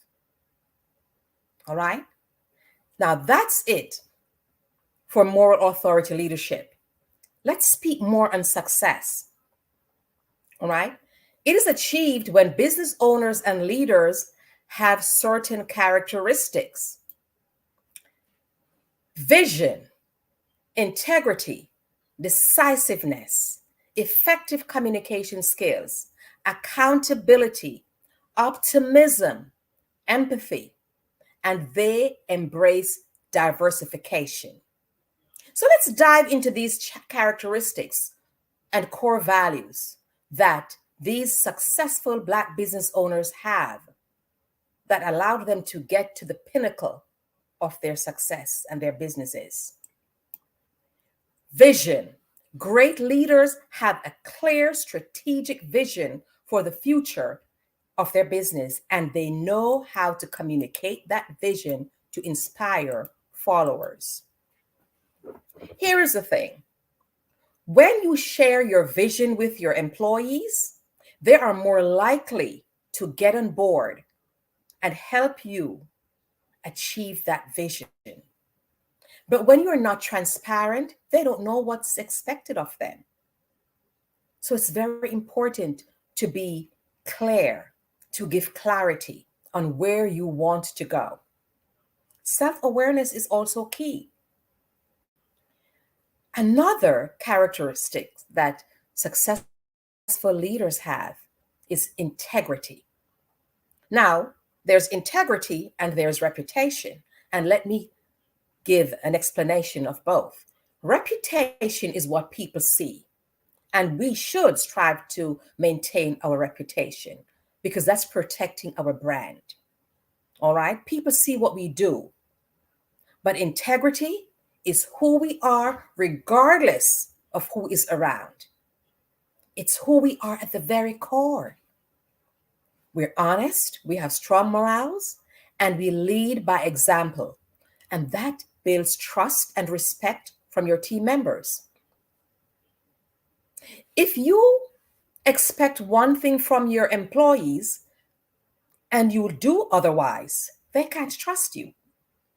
Do you keep your promises? Or do you make promises and then you shift? No, you can't do that. They don't see you as being trustworthy. And then they can't trust you. They're less productive. Decisiveness. Strong leaders make difficult decisions every day, and they do so promptly and firmly using expert input. This demonstrates confidence and earns support from their peers and teams. It is important to put people in leadership positions who are decision makers, not people who are going to be going back and forth, but are very decisive, because sometimes immediate actions is necessary. Communication skills. Practice active listening. Successful leaders practice active listening. They listen to understand and not listening to interrupt, to put their thoughts in. They listen, they weigh the pros and cons, and then after they listen, they give their feedback. They share their thoughts. Be transparent in your communication. Let me explain something to you. A few months ago, I ran into this young lady, and she shared with me that she went to work on Monday morning and she did not see her pictures or any of her personal belongings on her desk or in her drawers. When she went to her manager to ask what's going on, that's when the manager communicated to her, well, I'm moving you to a different location on the floor. I'm putting you on another team where I think you'll be a better fit. Now, wouldn't it be better if she had a one-on-one conversation with this employee and explain to her her decisions, have an open dialogue, open, transparent communication, and said, I think you'll be a better fit on this other team. I think you will flourish over there. You will add value there. Wouldn't you think that's a better idea than to wait until the day off and let her find out that way? How can she trust her?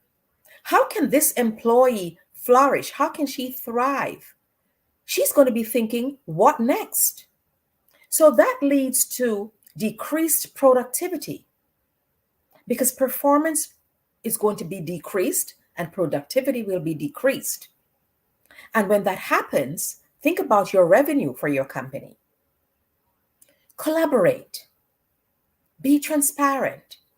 This helps you to connect with your teams and provide clarity, and it builds loyalty and trust. These successful Black business owners embrace accountability. First, they hold themselves accountable before they hold their team members accountable. When they themselves make mistakes, they take ownership. They don't try to point fingers and cast blame on someone else. Everything rise and fall on leadership.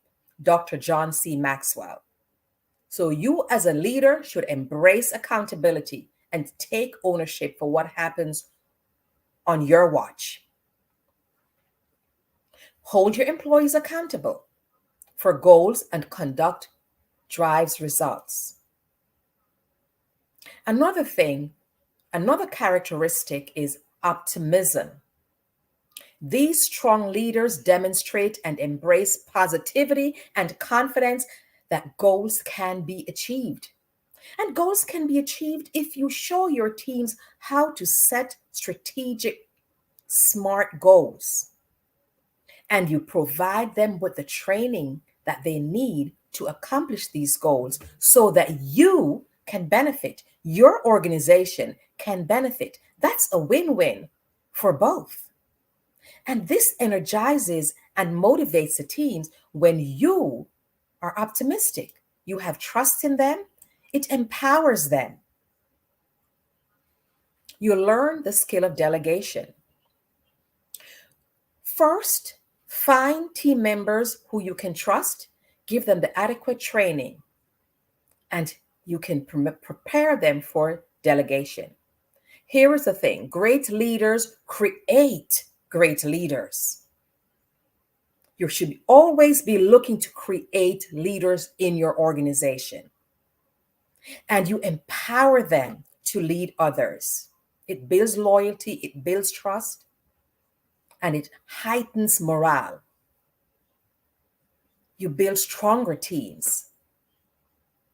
You have an understanding of a diverse perspective, and this allows connection and inclusion. And speaking of inclusion and diversification, let us dive into the differences and similarities among or across two generations. And these are differences across generations, Gen X's and the Gen Z's. All right? You cannot lead every generation similarly. They have different styles. What I encourage every leader to do is give your employees a personality assessment to identify their personality style, their communication styles, so that you and their strengths and weaknesses. You want to identify those strengths and weaknesses so you can teach them how to lean into their strengths. And those weaknesses, you help to build on it and help them improve. So giving them assessment and identifying their communication style is important. Then you provide them with coaching on how to communicate with people of different styles. Communication preferences across the Gen X and the Gen Zs, they're different. You need to know that you can't use a cookie cutter approach for both generations. They grew up differently. They grew up in different times. Gen Xers value direct and clear communication. They appreciate honest and open, transparent communication from their leaders. They prefer in-person interactions and formal communication channels such as meetings and emails.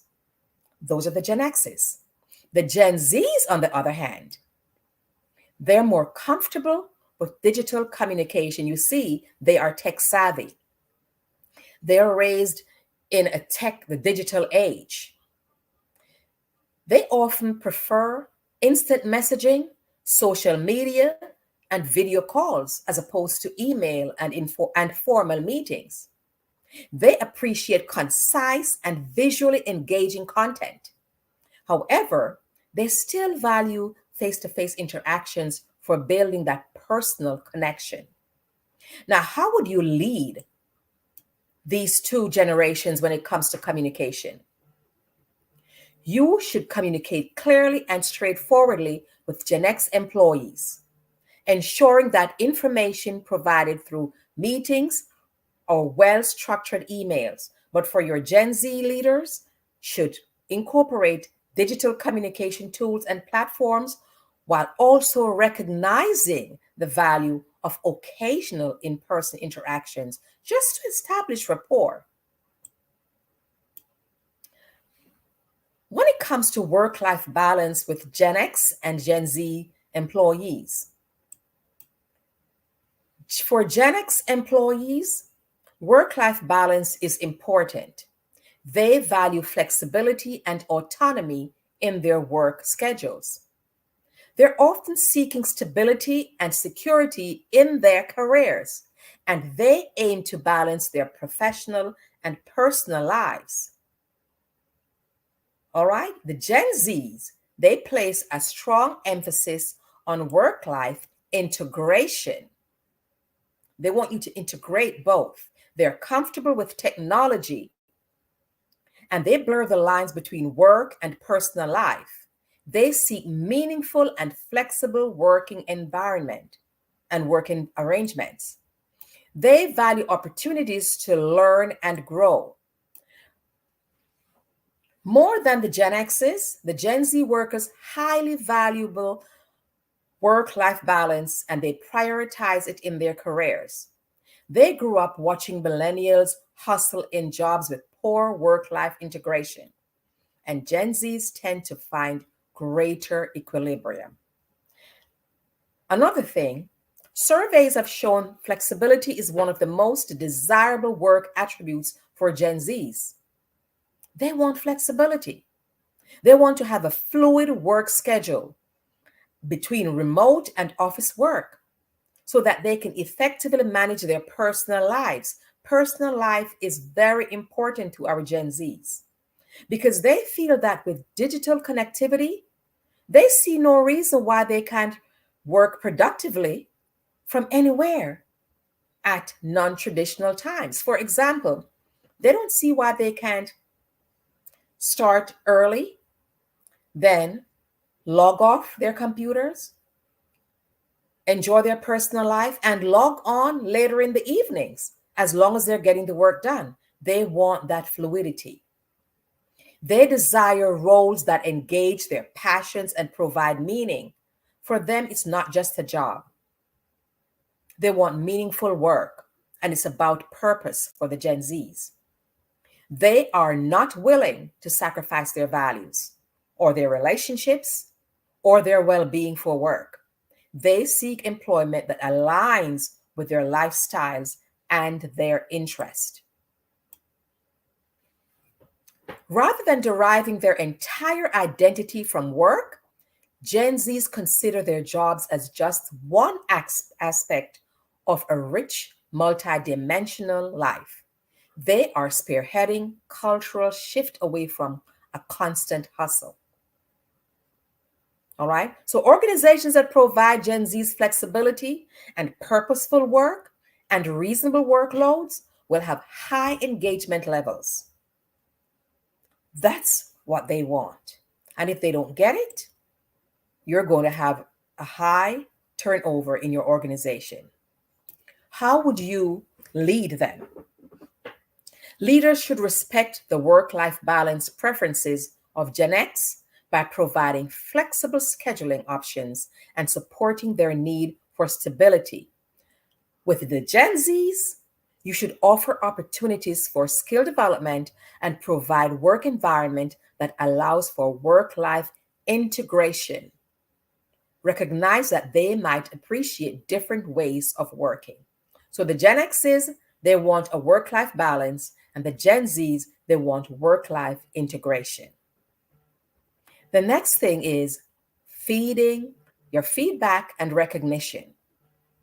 Let's look at how the Gen Xs approach that as well as the Gen Zs. Gen Xers value recognition for their experience, expertise, and contributions. They appreciate constructive feedback and opportunities for growth. They view regular feedback to understand their progress and areas for improvement. So they welcome regular feedback because they want to see how they're progressing. Gen Zs, on the other hand, they seek frequent feedback and recognition for their efforts, and they appreciate both positive reinforcement and constructive criticism. They are motivated by opportunities to learn and advance quickly in their roles. Wow. Now, as a business owner and leader, how should you approach your leadership style with them? You should provide consistent feedback and recognition to your Gen Xs acknowledge their experience, and provide opportunities for professional development. On the other hand, for your Gen Zs, you should offer timely feedback and highlight their achievements and provide a clear pathway for growth within the organization. So there's a difference in how you lead Gen Xs and Gen Zs. Let's look at the leadership style, how Gen Xs and Gen Zs view leadership styles. Gen X responds well to hands-on leadership approach that provides clear expectations and guidelines. They appreciate leaders who are knowledgeable and experienced, and they respect a collaborative leadership style effectively. That works well for the Gen Xs. Collaboration. The Gen Zs, on the other hand, they value inclusive and participatory leadership. They want to be involved in how you lead them. They respond positively to you if you're open to their ideas and encourage innovation, and if you provide a sense of purpose for them. They appreciate you if you give them access and if you are approachable. So when leading Gen Xs, you would need to adjust your leadership approach. Exhibit a hands-on approach when you're working with your Gen Xs. But for your Gen Zs, you want to encourage a participatory leadership style that fosters creativity and involve them in your decision-making and communicate the greater purpose of their work. Remember, the Gen Zs, they want work that is meaningful, that aligns with their passion and their purpose. So keep that in mind. All right. Technology usage. Gen X employees, they adapt to technology because we all have to embrace technology no matter what generation we are in, right? But the Gen Xs may struggle a bit with the newer platforms. I know I did, but I'm there now. The Gen Zs, they are tech savvy. We call them the digital natives, and them to help we're struggling. They rely heavily on technology. They want you to communicate with them with using technology. They make sure they are well versed on all the different devices. In fact, I was talking to a friend of mine the other day, and she was struggling with her computer. She called her 14-year-old granddaughter, and she was there. She got on the computer and she pressed a few buttons and she was done. She had her grandmother up and running. This is what they do. This is who they are. They are digital natives. The Gen Zs are passionate about social causes and justice, and they are about making an impact. They are activists.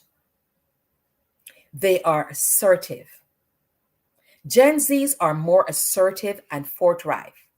And why is that? They grew up with social media. They're very comfortable publicly expressing their views, and they advocate for change.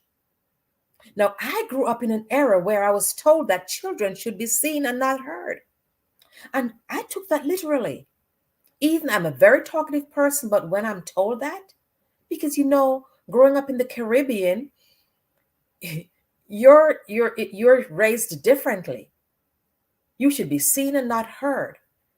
And that causes a lot of children to shrink back.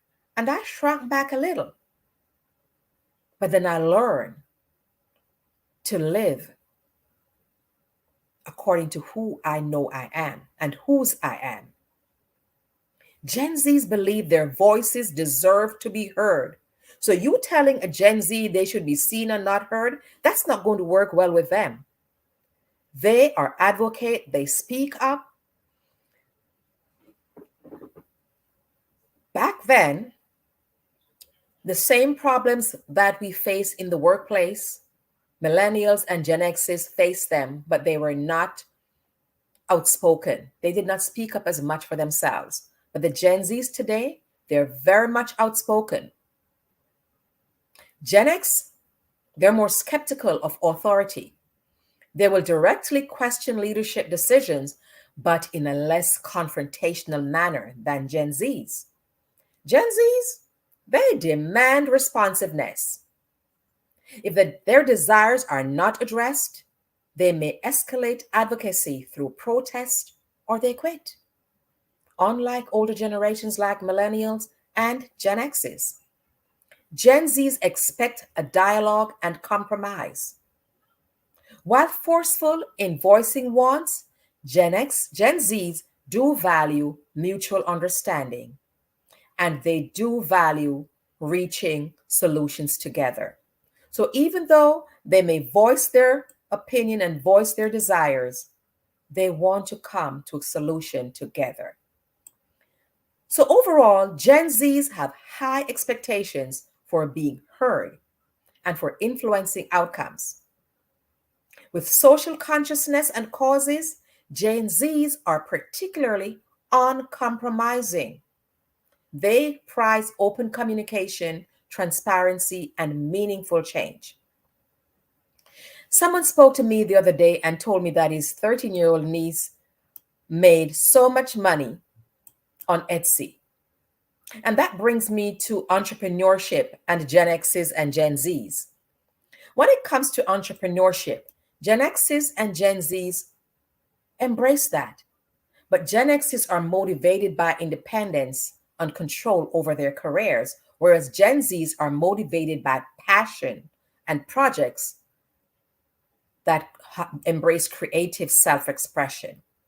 Gen X's will carefully research and build business plans before launching their business. But the Gen Z's, they're more likely to jump in with a minimum viable product to test ideas. Okay? Gen X's use entrepreneurship to capitalize on their experience and expertise, while Gen Z's leverage their youthful energy and digital skills because they're tech savvy.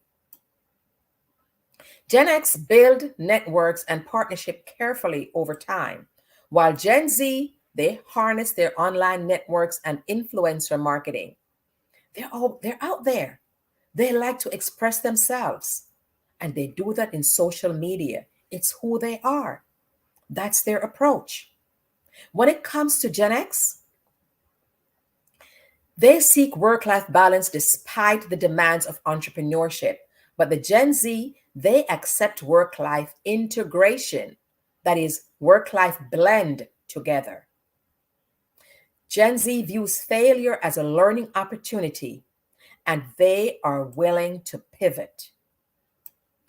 So, in summary, to wrap this up, here are some key takeaways. Leaders must embrace a moral authority level of leadership.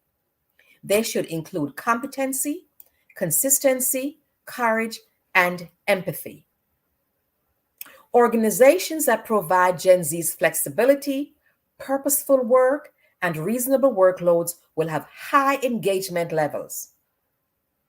It promotes true work-life integration for Gen Zs, and they deliver returns in innovation, loyalty, and productivity.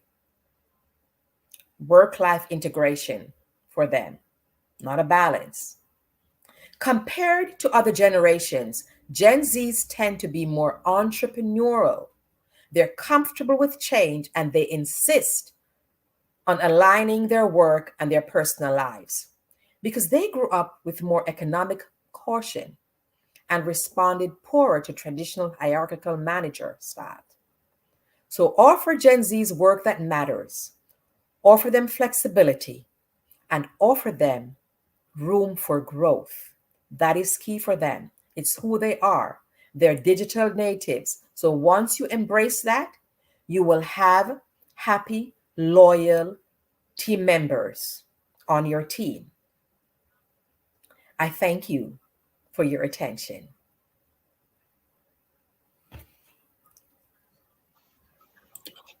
Oh, Miss Marilyn. Oh, that was just wonderful. You gave me some insight and some gems there. Thank you so much for that information around Generation X and Generation Zs. I'm sure all the beautiful people that are watching today will take that into consideration as they move forward with having them in their businesses.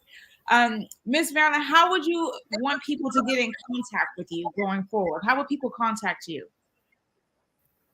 They can click on my digital business card, which is meetmerlin.com, meetmerlin.com, or on my website, www.macleadershipsolutionsllc.com, www.macleadershipsolutionsllc.com, or meetmerlin.com.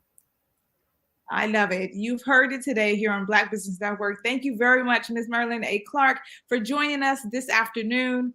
Genius is common, and I'll see you on the other side. Thank you. The Black Business Expo mission is to raise funds for high school seniors going to college from K through 12 entrepreneurs. This expo is a fundraiser for students. You may go to www.blackbusinessexpousa.com to donate to the scholarship fund, or use the Cash App that's on the screen below that should say $BBXUSA. Our goal is to give laptops up to $5,000 to 10 students. Students can register online at www.blackbusinessexpousa.com.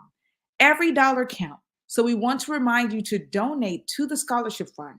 We want to thank our Black Business Expo USA sponsors, as a whole list. Genius is coming, and I'll see you on the other side.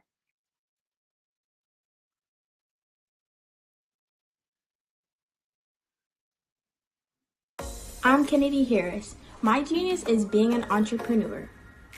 I'm the CEO of K-Lock, a company where I develop my very own line of kids supplements. I currently market my multivitamin for kids to help combat weak immunity. During the pandemic, research has shown that having a strong immune system is key to fighting off disease. My vitamins are for kids, but adults can benefit from them as well. I'm adding a proprietary blend to my supplement line. I want to create my own blend so that I have a competitive edge in the marketplace.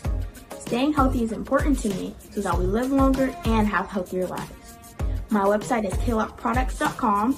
That is KLOCK. Genius is common.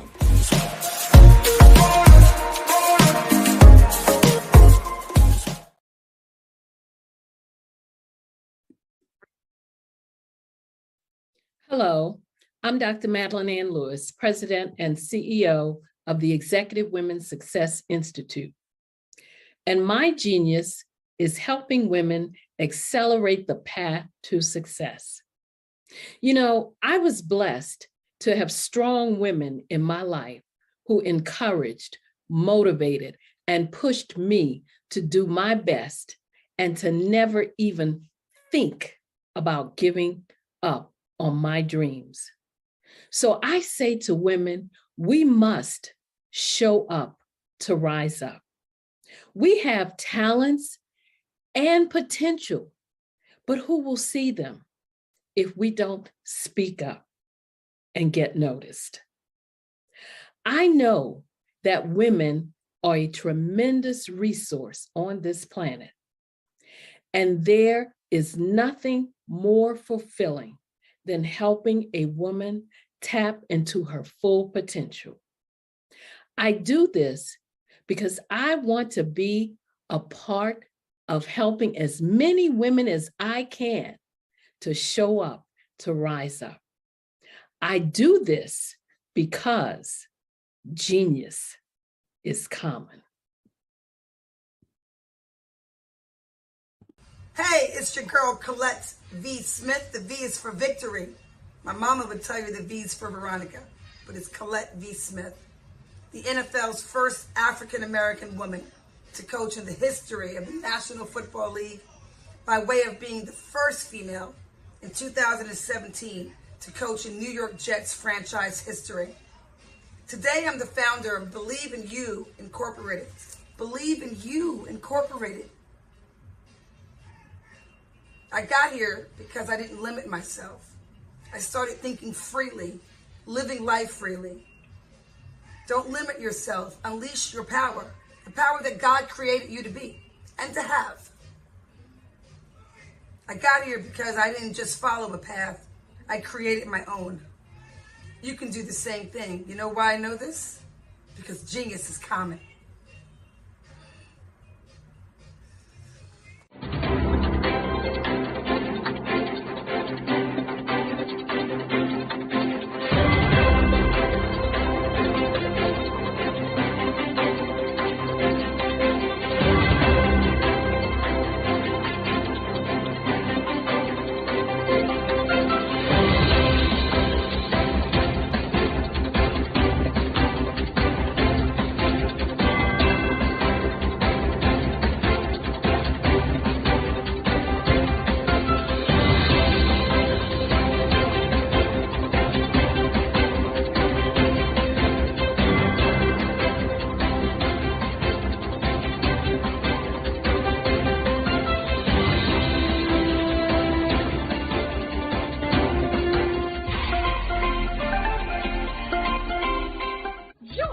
Dr. Eric Kelly III and a host of phenomenal speakers from all around the globe for this 7-day virtual event that you don't want to miss. The mission of the Black Business Expo is to raise scholarship money from kids all the way from high school, all the way from college. The Black Business Olympics is one of the largest Black business showcases in the world. It is an opportunity for businesses and companies to showcase their businesses globally. We are going to be giving away laptops up to $5,000 away to students. Again, I'm Olivia Appleberry, the founder of 2 Cents Finance and one of the speakers for the expo. I am so excited to see you there. For more info, go to www.blackbusinessexpousa.com or call 919-308-9090 and hope to see you there. I am Black Business. From the moment I wake until the time I sleep. Yes, I am Black Business. I am Black Business. Tell me, are you Black Business? I am Black Business. Do you support Black businesses? Listen, I support Black business because I am Black Business. Black Business Expo, one of the largest business showcases in the history of Black business in the world. The world! Sign up today at www.blackbusinessexpousa.com or call 919-308-9090. I am Black Business. I am Black Business. From the moment I wake until the time I sleep, I am Black Business. I am Black Business. Are you Black Business? I am Black Business. Do you support Black businesses? I support Black business because I am Black Business. Black Business Expo, one of the largest business showcases in the history of Black America in North Carolina. Join Dr. Eric Kelly III and a host of phenomenal speakers from all around the globe for this 7-day virtual event that you don't want to miss. The mission of the Black Business Expo is to raise scholarship money from kids all the way from high school, all the way from college. The Black Business Olympics is one of the largest Black business showcases in the world. It is an opportunity for businesses and companies to showcase their businesses globally. We are going to be giving away laptops up to $5,000 away to students. Again, I'm Olivia Appleberry, the founder of 2 Cents Finance and one of the speakers for the expo. I am so excited to see you there. For more info, go to www.blackbusinessexpousa.com or call 919-308-9090 and hope to see you there. I am Black Business. From the moment I wake until the time I sleep. Yes, I am Black Business. I am Black Business. Tell me, are you Black Business? I am Black Business. Do you support Black businesses? Listen, I support Black business because I am Black Business. Black Business Expo, one of the largest business showcases in the history of Black business in the world.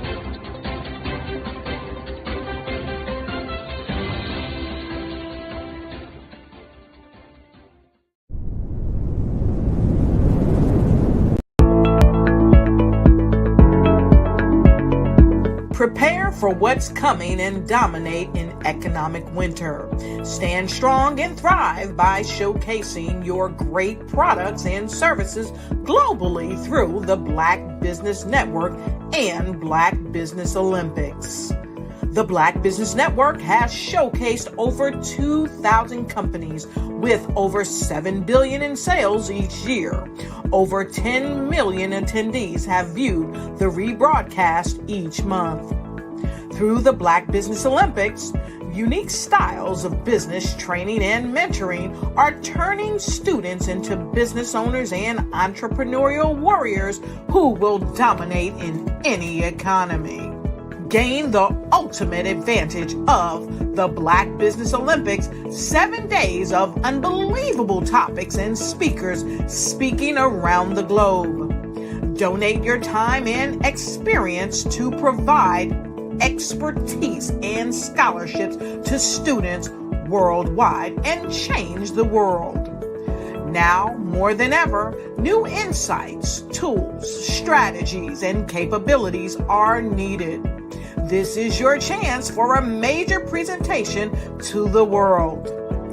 Fill out the form and join the more than 2,000 speakers who have presented to over 200 countries. Join the Black Business Network streaming live into the Metaverse, STEM City, Black Multiverse Enterprises, Hulu, Amazon, YouTube, iHeartRadio, Apple, Facebook, LinkedIn, Pod TV, IBM TV, Spotify, and Google Podcasts. Sign up today. Spaces are limited, and we will see you there.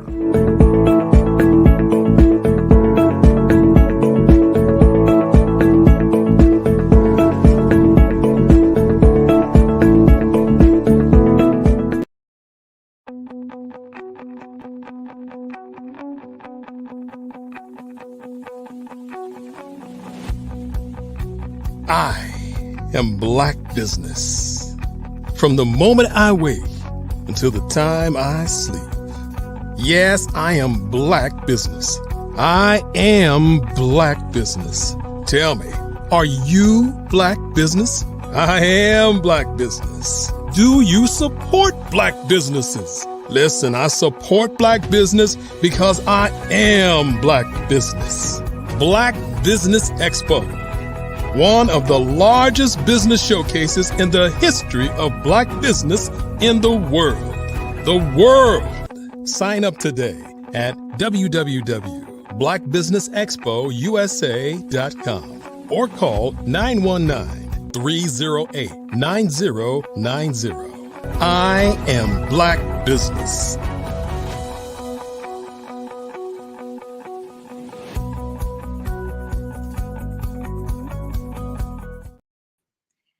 Good afternoon, business owners, entrepreneurs, thought leaders, and corporations. Welcome to the Black Business Network. My name is Spiritual Teak, and I'm your business moderator for this afternoon on the Black Business Network. The Black Business Network is a 24-hour network showcasing Black businesses, Black owners, entrepreneurs, and thought leaders worldwide. We have speakers from North Carolina, London, Singapore, Africa, Japan, and cities all over the United States.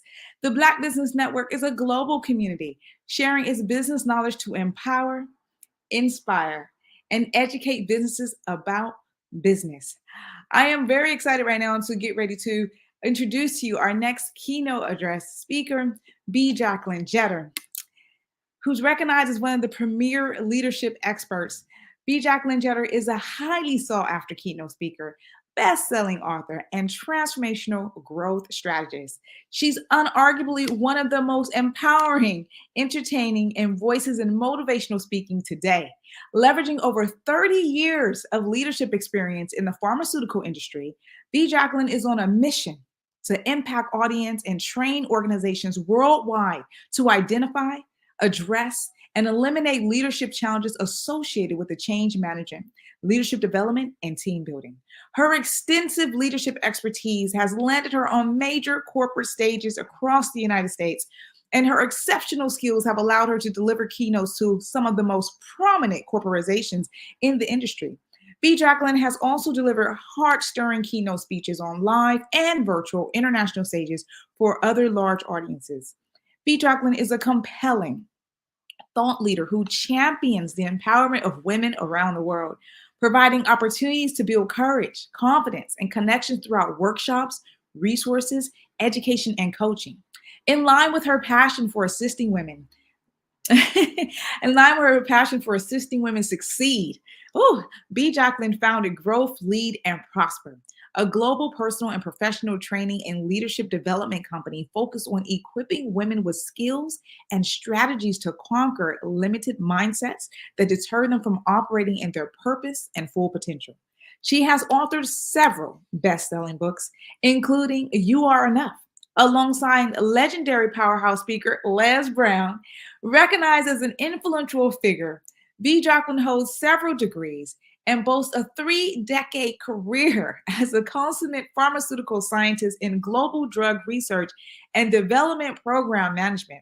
She is an independent certified leadership coach, teacher, speaker with Maxwell Leadership, a certified neuroscience coach, and neuroleader, as well as an ordained minister. B. Jacqueline is a visionary who has been recognized with numerous certifications and awards for her leadership, her commitment, and her contributions to the community, specifically the Presidential Lifetime Achievement Award. Her work has been featured on the news, talk shows, radio podcasts, in leading newspapers and magazines globally. Let me introduce Ms. B. Jacqueline Jeter to the Black Business Network.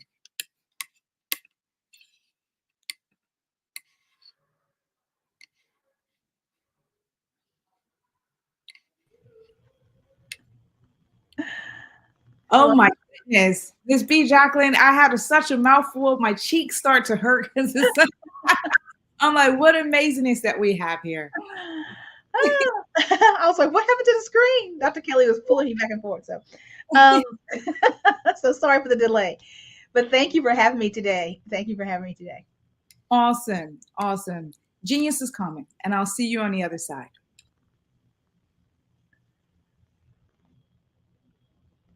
Hi, everybody. My name is B. Jacqueline Jeter, as was noted. And I have a question for you right now. I hope it doesn't offend you. Or I really have a suggestion. And I hope it makes you think. And this suggestion is, if you're an entrepreneur, whether you're aspiring, whether you're established, or whether you're in the middle, whether you're deciding, should I leave this spot or should I just keep going? Whatever you're thinking about in this situation is entrepreneurship. Whether you have a 9-to-5 career like me and growing a business, no matter your department of entrepreneurship, allow me to suggest this one thing. Mind your business.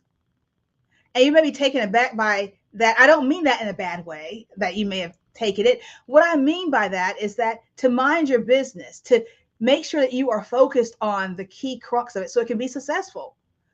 And being an entrepreneur is really one of the most oxymoronic things to do.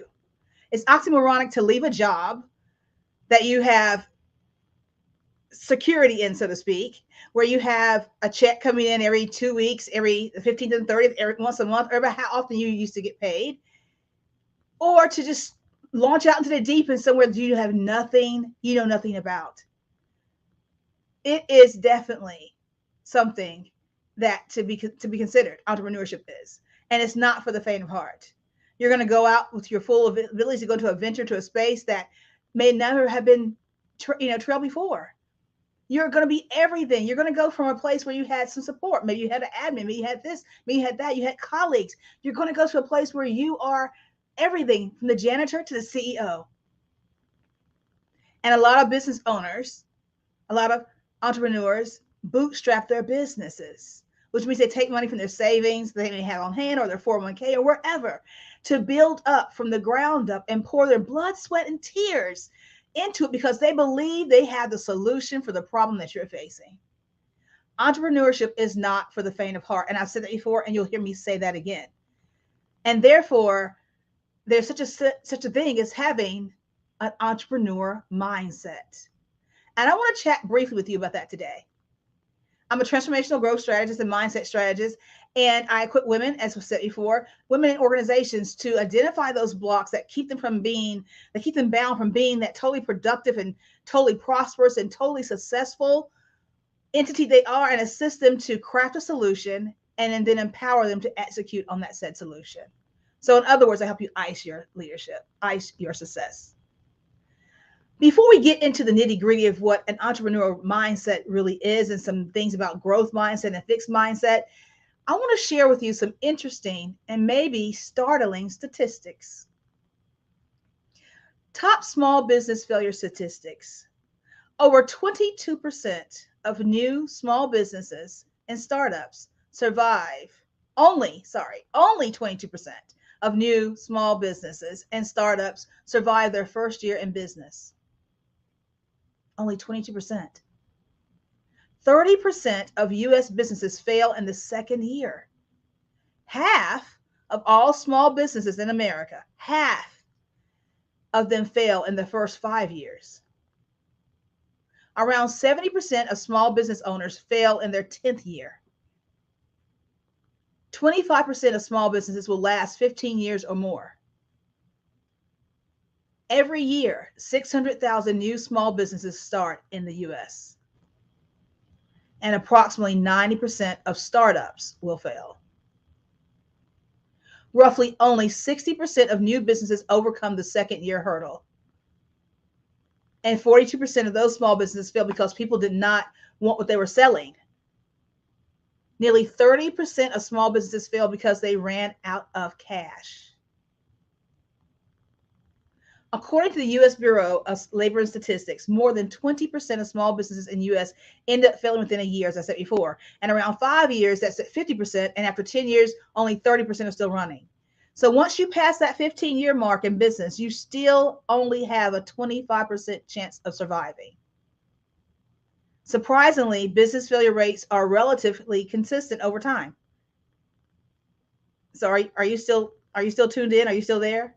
I know those are really startling, but it should drive home the need and the importance of being able to, of needing an entrepreneur mindset. One would need to be able to not only think different, but to think differently as an entrepreneur.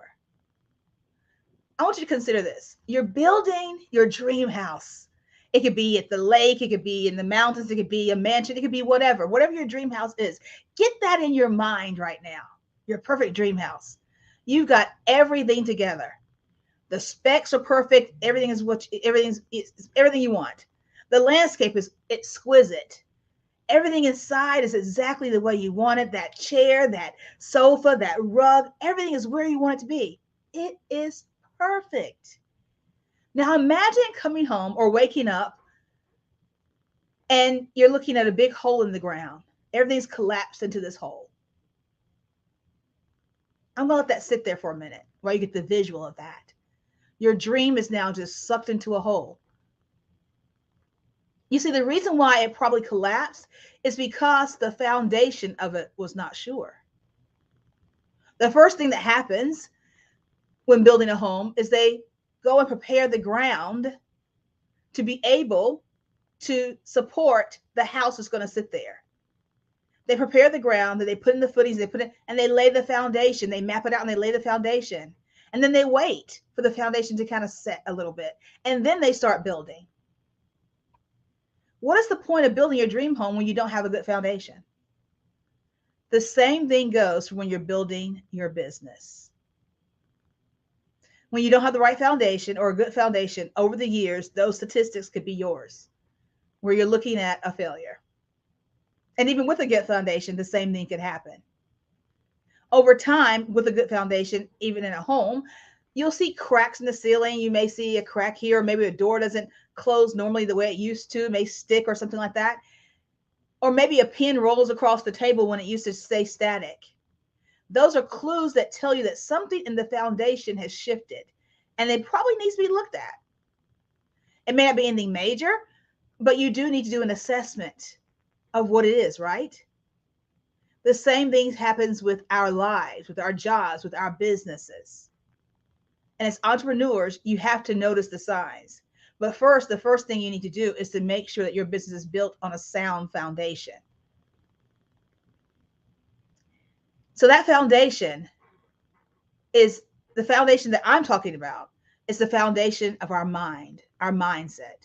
It's the soil which supports the growth of our lives. That is why it's important to have a healthy and positive mindset. The mind is a very powerful tool, and it ultimately determines who you are as a person. It's also known as mindset. This sorry, earrings moved. This frame of mind, it impacts how you make sense of the world as well as of yourself. So in other words, a mindset is a set of beliefs and thoughts which influence the way you handle any given situation. It pretty much dictates your personality, helping you sort out what's what and what's going on around you and what you should do about it. It helps you with your life experiences and things like that. And those life experiences, along with genetics, do come together to help frame your attitudes and beliefs. And since both of those have an important part to play in mindset, it helps you to know that what those two factors are all about. So first off, I'm going to get a little bit about attitude before we get into the entrepreneurial piece. But your attitude is something that how you feel about it, about something, especially when it shows in the way you behave. So your attitude can have different components, such as an emotional component or how something or someone makes you feel. You first want to say, oh, they have a bad attitude about that. That's just how they feel about that situation. Then there's that cognitive component, which is how you or what you think about a subject. That's finally followed by a behavioral component, which shows how you behave when you're confronted by a subject. Then there are your beliefs, and they are merely feelings of certainty about something. Beliefs are based on ideas, and when at a specific point these ideas start to feel certain, they turn into beliefs. So beliefs in turn shape your attitude, which in turn shape your mindset. Attitudes and beliefs then give rise to habits, which are a direct reflection of your mindset as well. I'm going to use a story that I use in many trainings that I've had before in different situations, but it's a story, excuse me, of a young girl who was helping her mother, her grandmother, and her great Gigi prepare for Christmas dinner. And she's looking at all the things, and she's looking at the traditions they have. They look at the way they do certain things. She's watching her mom do the cranberry sauce from scratch, fresh, and she's doing all these things. And she starts to ask questions. She's like, Mama, why does you do this right here? She's, oh, I do this because my mother taught me this. And so they got to the point where they're preparing the ham. And she saw her great Gigi cut off the ends of the ham. She saw her mother cut off the ends of the ham and put it in the pan to cook. And she says, Mommy, why are you cutting out the ends of the ham? And she says, oh, it's a beautiful story. Go ask your grandmother. She knows all the details about it. It's something you're going to need to know for when you get married and cook dinner for your family. So little girl runs to her great grandmother and she says, Gigi, why do you cut off the ends of the ham? And she says, oh, it's a tradition in our family. My mom, your great Gigi, can give you the whole story about it, every jot and tittle. So that way I don't leave anything out. Go ask her. So little girl goes on into the kitchen, into the living room, and asks her great Gigi, great Gigi, why does Mama cut off the ends of the ham? She said that Grandma could tell me and Gigi could tell me, but then they told me that you have the whole story, and I want to know what the whole story is so I can do that when I get married and have a family and cook the ham for Christmas. And her great Gigi looked at her like, story? There's no story. We were poor. And so we had to cut off the ends of the ham to make them fit into the actual pan. My pan wasn't big enough. So you see how our beliefs are shaped by certain things in our experiences, and it may not make sense. So when we're thinking about mindsets, it's always good to ask questions, because a question not asked is a solution not gained. That little girl wanted to know why we're cutting the ham. She thought it was a tradition. Her mother thought it was a tradition. Even her mother thought it was a tradition. And great Gigi goes, my pan wasn't big enough. That's just the solution I had. So our experiences and everything shape our attitudes, our beliefs, and our mindsets about certain things. Now, there are different kinds of mindsets, but there's two kind of key categories, so to speak: a fixed mindset and a growth mindset. And the growth mindset term was really coined by a Stanford professor named Carol Dweck. And she wrote a book called Mindset, The New Psychology of Success. And so she talks about how the growth mindset emphasizes the power of learning. So it focuses on strategies that make you better at acquiring new skills and knowledge. Very briefly, a fixed mindset is a static view where you believe that you are either good at something or you're just the way you're going to change it. It's called factor destiny. And on the other hand, a growth mindset is a learning mindset with a dynamic view. That mindset allows you to believe that you can change, improve, prosper, and get better at anything through the right training. It's fairly easy to see that one mindset allows you to explore, grow, and be more content in general, right? And so a growth mindset and entrepreneurial mindset are very, very closely related in that sense. These limiting mindsets may appear to offer more comfort, be easier to follow, and require less effort, but they do come at a cost. Not only do they repel the good that you could do and the good opportunities in life, but they can also hold you back from achieving your full potential. So let's look at the power of a growth mindset and what that does for you. And be thinking about this in an entrepreneurial space and see where there's entrepreneurial places, where entrepreneurship is applicable in this, what I'm going to tell you about. So a growth mindset allows people to view themselves as capable of doing well at almost anything in all settings. When you think about my great nephew is a football player. He is with the Green Bay Packers. And I've watched him from being a young man and his resolve, and a young boy, and his resolve and his mindset is so amazing. No matter what it is. I heard him say in a video, he was doing some training. His trainer had him to do something. It was kind of off. And he said, next time do this. You know, follow what I'm telling you to do. This time do this. He goes, okay, I messed up one time. It won't happen twice. His mindset is so strong, and he corrected what he needed to do, and he excelled at it. And he's always been like that. Him and his brothers have always been like that. I love watching them and how they've taken something, and whenever something comes up with them, whenever a tackle comes up with them, he's a running back, he knows how to shift. And to me, that is a key thing in an entrepreneur mindset. You have to be able to shift, but we'll get to that in a minute. Growth mindset does not consider themselves as restricted by current abilities, but they believe they can do whatever they want as long as they practice. Think about Kobe Bryant. He wasn't the greatest at shooting when he first started basketball, but you've already heard stories about him where he goes into the gym after practice, or he stays after practice, or he used to stay after games and go in and shoot 400 or more. Look at Steph Curry, how he used to just go and shoot free throws. And that's why Kobe is a legend, God rest his soul. And Steph is known as the three-point man. I mean, you think about that. I love sports, so I kind of know those pieces. But if you don't, just Google them, because Google will tell you pretty much everything. When you think about sports fanatics, when you look at Serena, she didn't just wake up one morning and go start hitting a tennis ball. She didn't have an easy entry into tennis for many reasons, but she rose to the levels of who she is because of her mindset. She wasn't undefeated her whole entire life. She took some defeat, but she took that defeat and she learned from it and she got better. A growth mindset does that. And that is key in entrepreneurship. Because remember, challenges are going to happen. If they haven't happened to you yet, just hold on, because they're going to come. So a growth mindset helps you to look at so many things with optimism. The optimism and creativity indicate a growth mindset, which will also empower you to gain strength in several things. A growth mindset allows you to believe that their basic abilities can develop through hard work and dedication, that our brains and talents are merely starting points, and they allow us to build on this.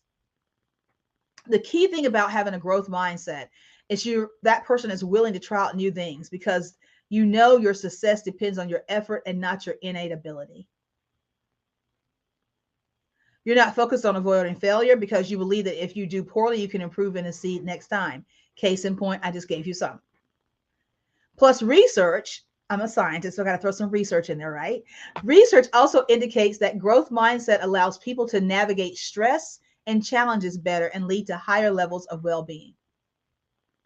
A growth mindset offers a sense of fulfillment. So unlike that fixed mindset, one of the most obvious benefits of a growth mindset are the endless opportunities to be availed.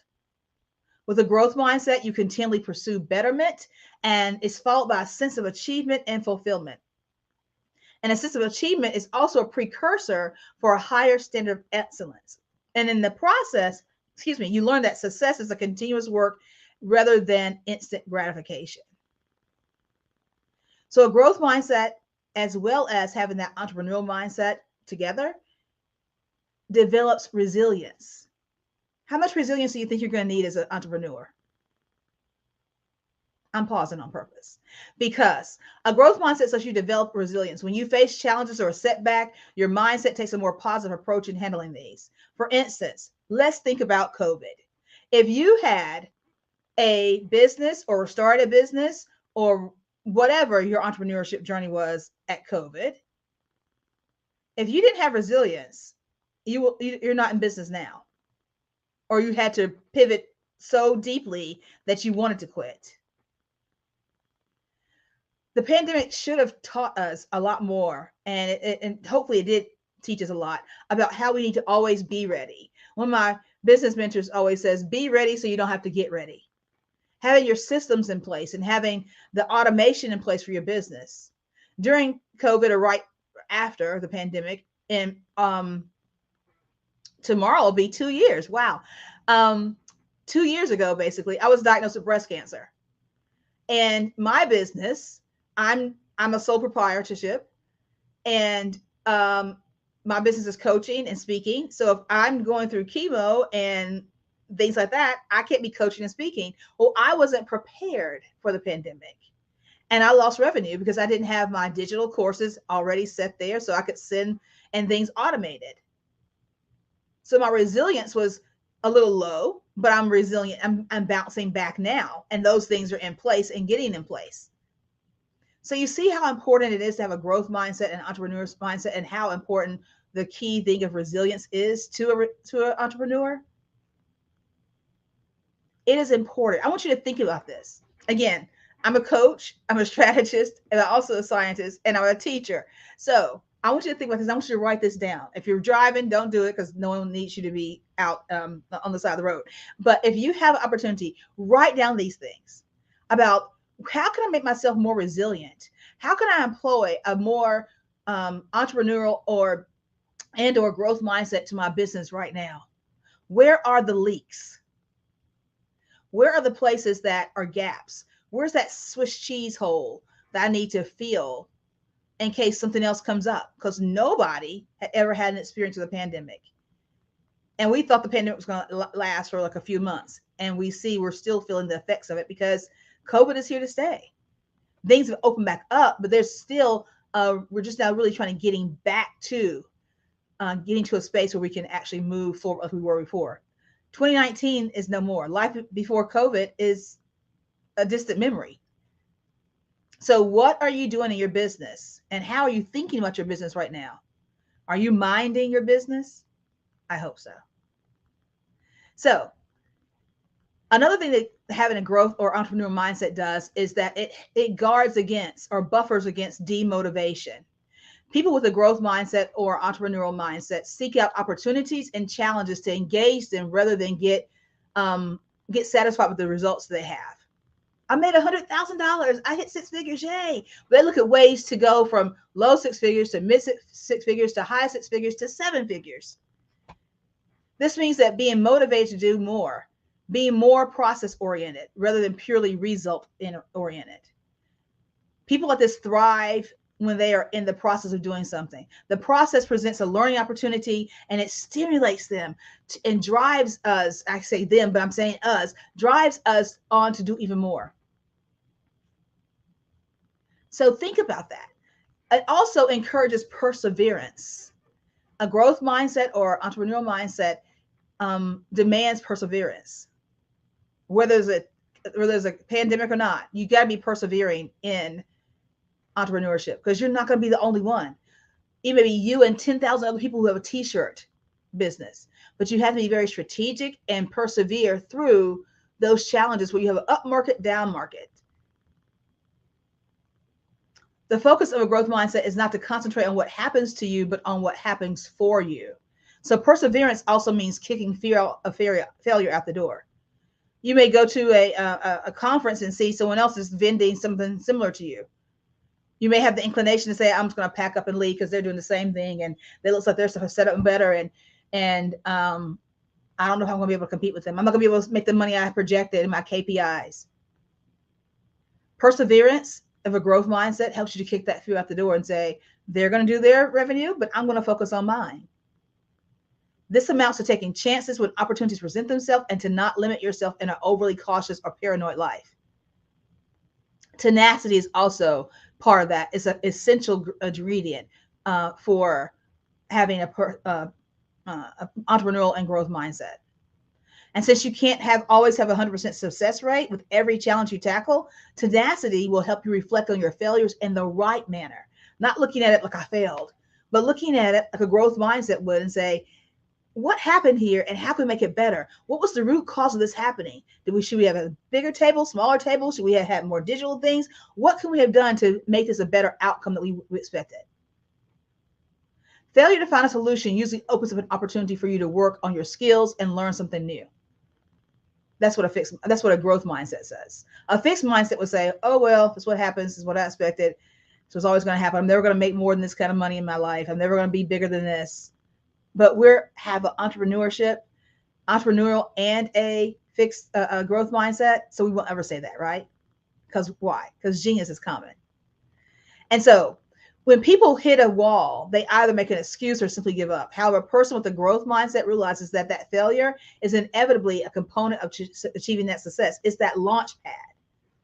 So one key thing to do someone with an entrepreneurial mindset does is when they're looking at their business, and hopefully you're reviewing your business, not just your revenue and where you are quarterly. You set your goals quarterly and you look at them. I look at my things monthly. Did I meet my KPIs for the month?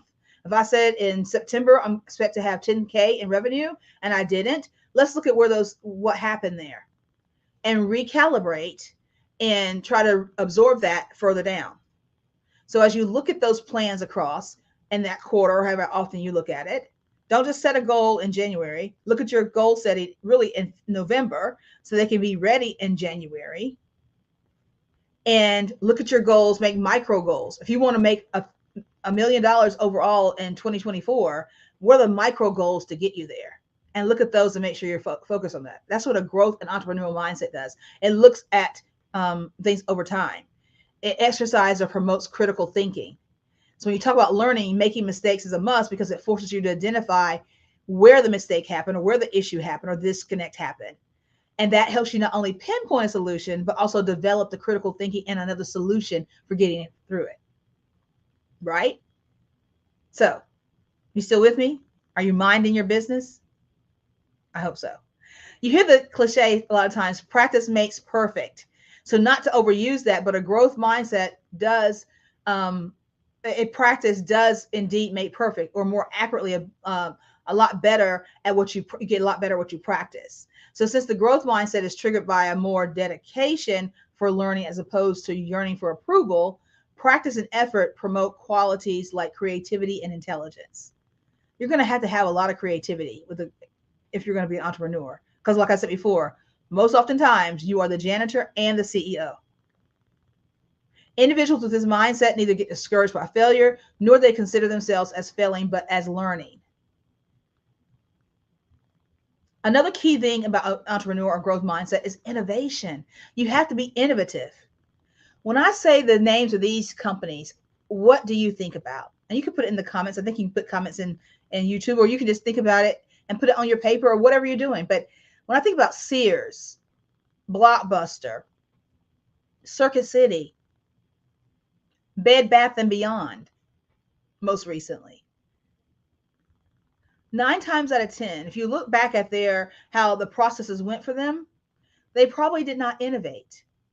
I remember reading an article about Sears, and the president there was saying that we are Sears. They went off their name. We're Sears. We have the Sears catalog. I don't know if you were like me, but when I was little, I get the Sears catalog. Me and my friends were doing, we'd be circling. I want this. I want that. And you had the whole catalog circled up, right? Because it was just it was a dream book. It was a wish book in a lot of ways. There's all those things you weren't getting, but it was a wish book, and that was a big thing. Is the Sears catalog. When that came in the mail, it was like, oh, it was awesome. And so Sears had a great reputation then. But what they didn't realize, what they didn't make note of, was with all the growth coming around them and the innovations coming around them, they didn't shift appropriately. Their market share, they didn't shift their projections, they didn't shift their KPIs, they didn't shift enough to be able to impact. They went on the whole adage that we're Sears. And now you don't see Sears. So are you going to be a Sears? Or are you going to be Amazon? Good question. So mindset is important because it's in everything that we do. Your individual mindset can open doors for you, or also can set serious limitations based on your beliefs, we talked about before, and approach in different scenarios. So that means that your mindset can help you spot opportunities that can equally trap you in self-defeating cycles. But the stories that you tell yourself and the things that you believe about yourself can go either way. So as an entrepreneur, you have to be able to divest that employee mindset. Now, I still am an employee. I still have my 9 to 5. And so I have to switch off hats at the end of the day. I took off this afternoon, so I'm not infringing on any kind of time. But I have to switch those hats off because I have to be able to get in the right mindset. Because as an employee, I have support, I have this, I have that, I have all the accoutrements. As an entrepreneur, I'm everything. And again, as I said before, things changed in business, in business a lot during COVID. There was this thing called the Great Resignation, and those people, there was like 4 million people left their job, like in March or July, or maybe both, of 2020. For various reasons. Some were laid off because the companies were not prepared for a pandemic in any way, shape, form, or fashion. And some decided, I think I'm going to pursue something else right now. Needless to say, a lot of them didn't understand the difference between employee and entrepreneurship because one of the news stations locally had talked to someone. They said, well, I'm looking to go back to my former job or to something similar because I started a business, but it just didn't go well. They weren't prepared mentally. They weren't prepared because they were having their sons do this and somebody else do printing and this and this. And so they weren't prepared for that situation.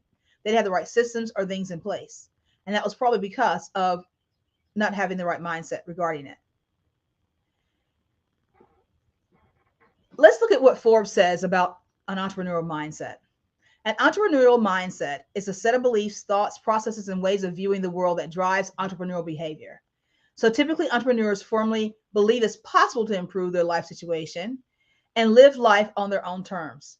They also believe in their adaptability and their ability to learn, grow, adapt, and succeed. So the mindset of successful entrepreneurs is much different than the traditional mindset of an employee.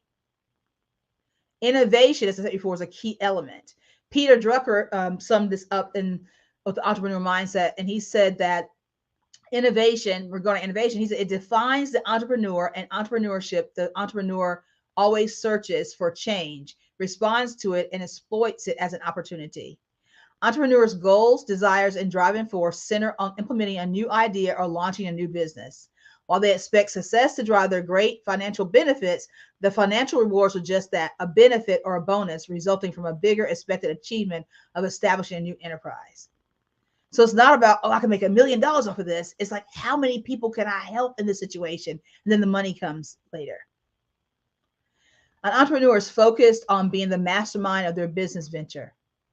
The fact that they can bring home some new organization or product and to be built from the ground up is the primary motivation. Think about, why did you start your business? Think about that. Why'd you start it?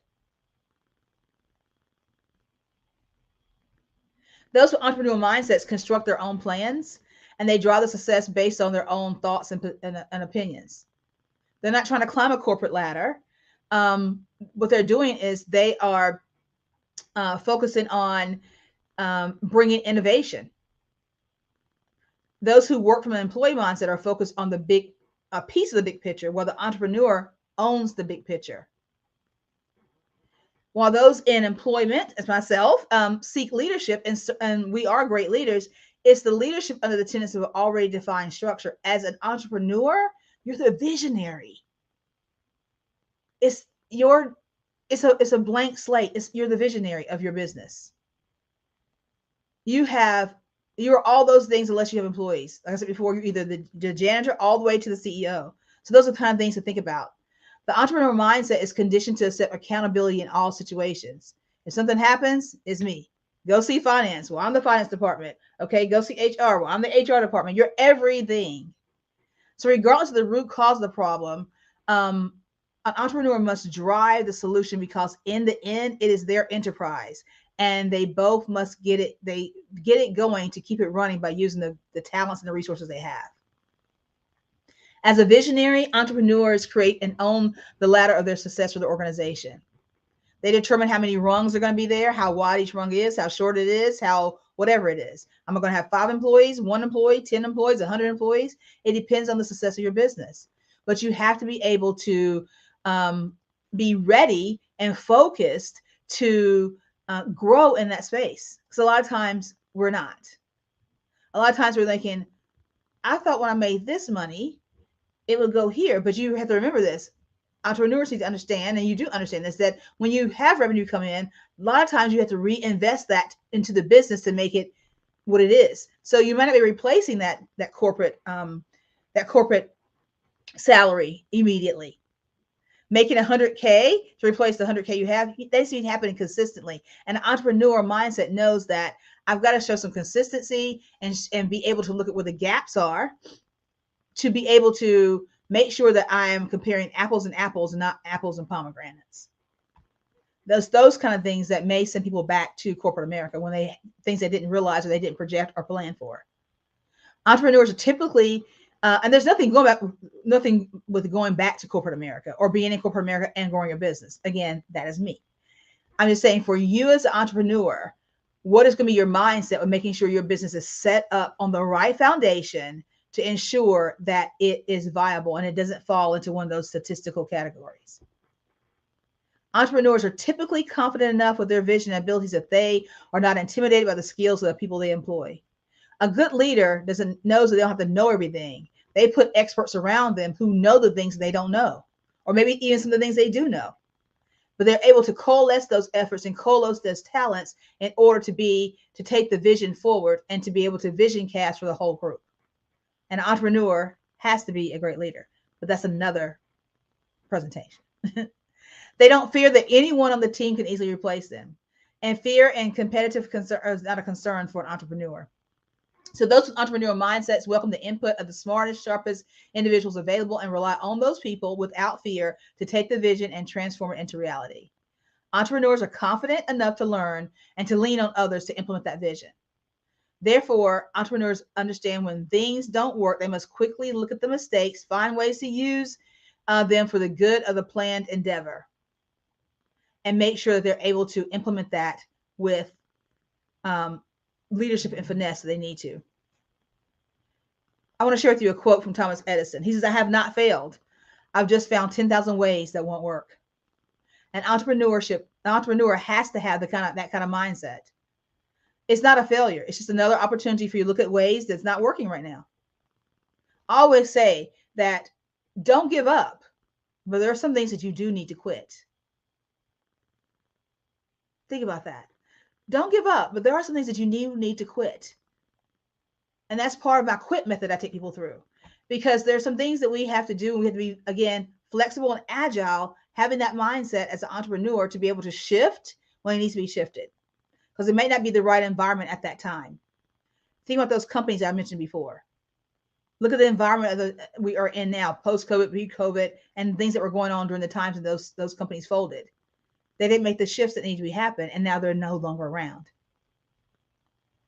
I'll tell you a story real quickly about some time. Real quickly about a situation in my yard. My landscaper, he planted this really nice bush. It's been there for a while, and it was growing to me. It looked really nice, and I said, I like this bush. He goes, yeah, Miss Jack, I want to let you know I'm going to probably have to move this bush. I'm going to tell you about this. And I said, well, what's wrong with it?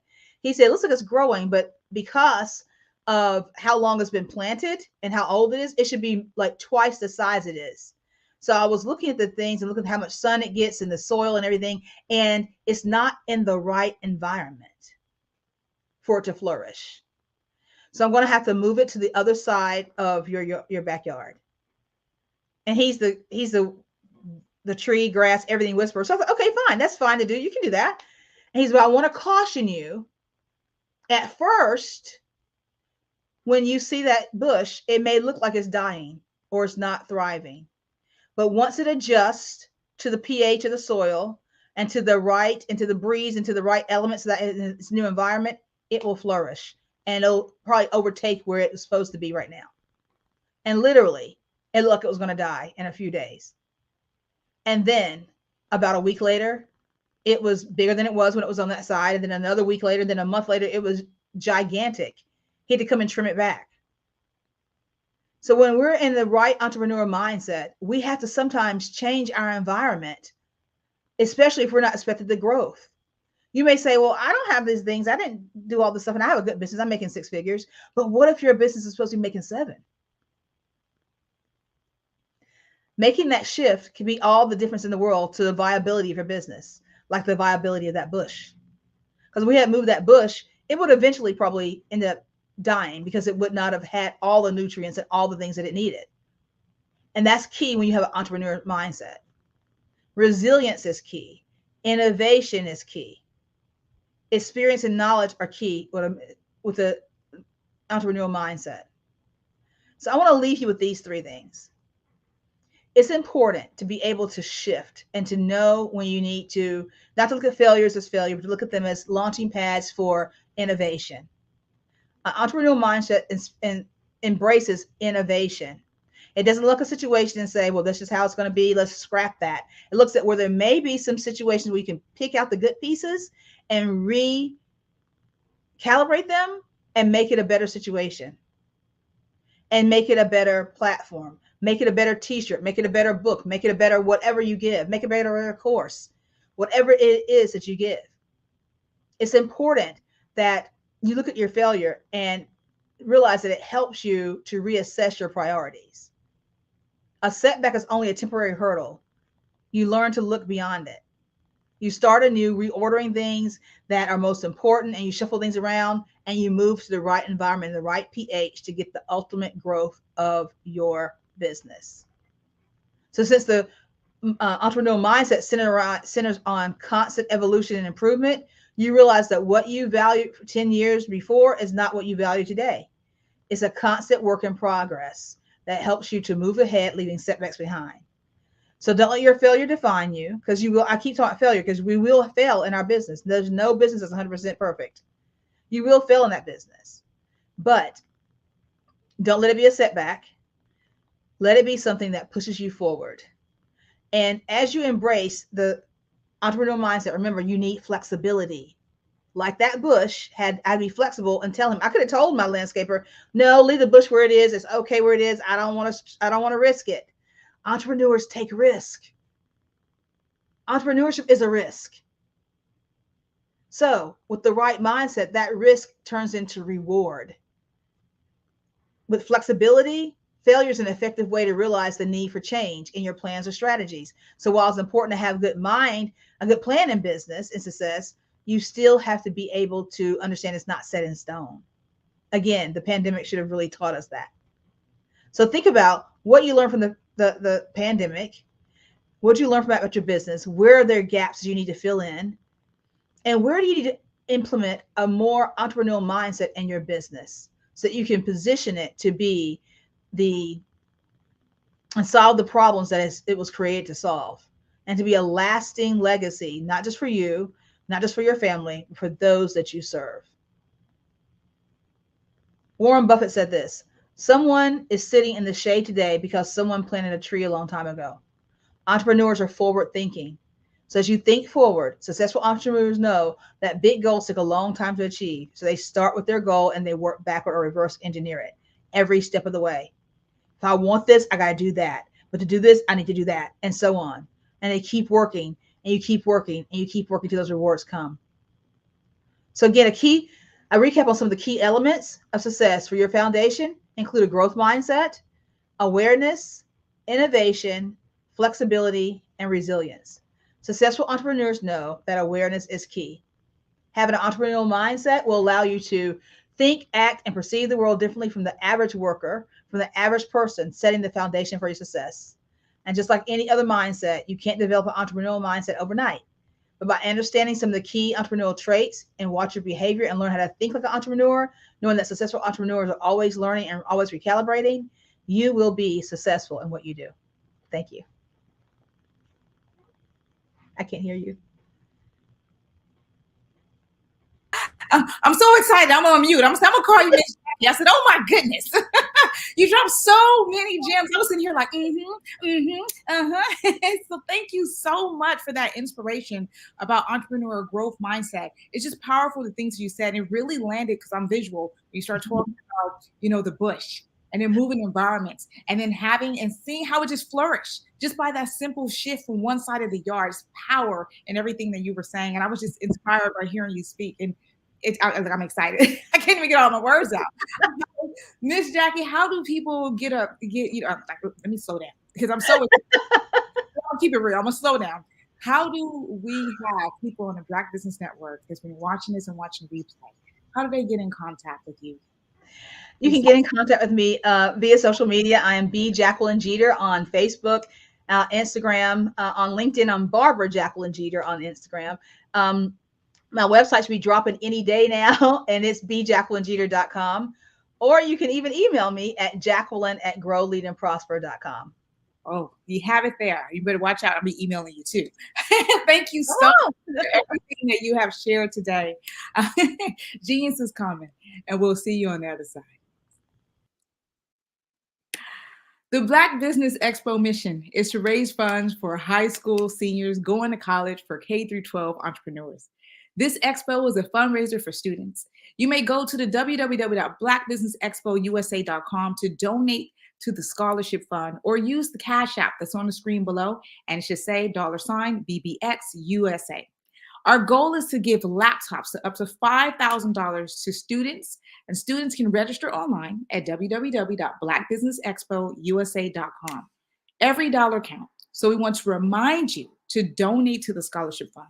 We want to thank all of our Black Business Expo USA sponsors: NC100, Moody Capital Partners, Suede Soul, Lotus Ritchie Coaching and Training, Carolina Virginia Minority Supplier Development Council, Step Management, BHS and Associates, Margie McLean Foundation Incorporated, Genius is Common, Earth Essentials, Mullane Shaney Global, Executive Women's Success Institute, The Quality Coaching Company, Superwoman Business Services, Creative Force Studios, Lee Entertainment, Artistic App Design, Black Business Expo USA. Genius is coming, and I'll see you on the other side. Attention all entrepreneurs and companies. Are you looking for reliable and efficient virtual assistants and back office support to help you manage your business tasks? Look no further than Superwoman Business Services. Our team of virtual assistants provides a full range of administrative support services, including operations management, social media marketing, and much more. We also offer website design services to help you create a professional online presence that reflects your unique brand. In addition to administrative support and website design, we offer business development and structuring services to help you grow your business and achieve your goals. We'll work closely with you to identify areas of improvement and develop a customized plan to help you reach your full potential. At Superwoman Business Services, we understand that running a business can be overwhelming and time-consuming. That's why we're here to help you fly high and achieve success.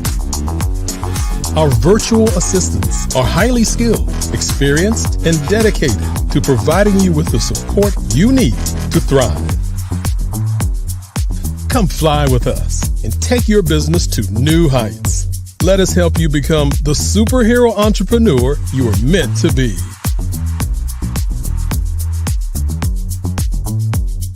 Contact Superwoman Business Services today to learn more about our back office support services. Come fly with us and take your business to new heights.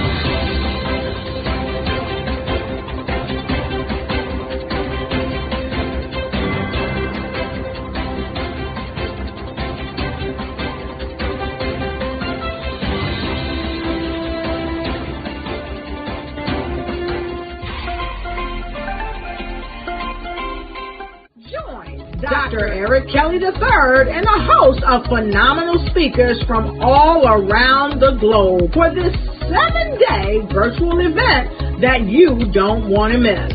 The mission of the Black Business Expo is to raise scholarship money from kids all the way from high school, all the way from college. The Black Business Olympics is one of the largest Black business showcases in the world. It is an opportunity for businesses and companies to showcase their businesses globally.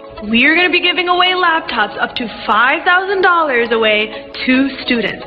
Again, I'm Olivia Appleberry, the founder of 2 Cents Finance and one of the speakers for the expo. I am so excited to see you there. For more info, go to www.blackbusinessexpousa.com or call 919-308-9090 and hope to see you there. I am Black Business. From the moment I wake until the time I sleep. Yes, I am Black Business. I am Black Business. Tell me, are you Black Business? I am Black Business. Do you support Black businesses? Listen, I support Black business because I am Black Business. Black Business Expo, one of the largest business showcases in the history of Black business in the world. The world!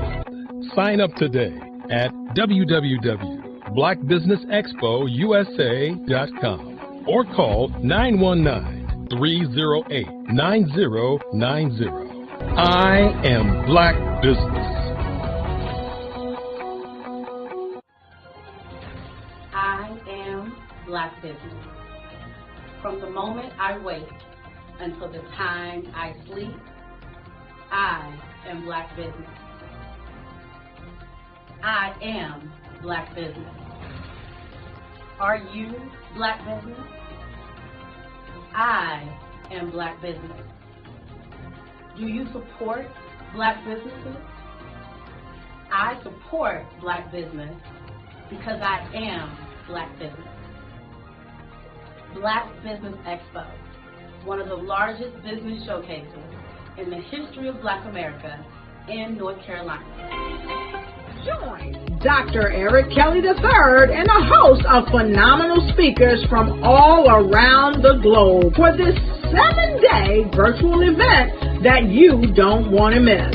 The mission of the Black Business Expo is to raise scholarship money from kids all the way from high school, all the way from college. The Black Business Olympics is one of the largest Black business showcases in the world. It is an opportunity for businesses and companies to showcase their businesses globally. We are going to be giving away laptops up to $5,000 away to students. Again, I'm Olivia Appleberry, the founder of 2 Cents Finance and one of the speakers for the expo. I am so excited to see you there. For more info, go to www.blackbusinessexpousa.com or call 919-308-9090 and hope to see you there. I am Black Business. From the moment I wake until the time I sleep. Yes, I am Black Business. I am Black Business. Tell me, are you Black Business? I am Black Business. Do you support Black businesses? Listen, I support Black business because I am Black Business. Black Business Expo, one of the largest business showcases in the history of Black business in the world.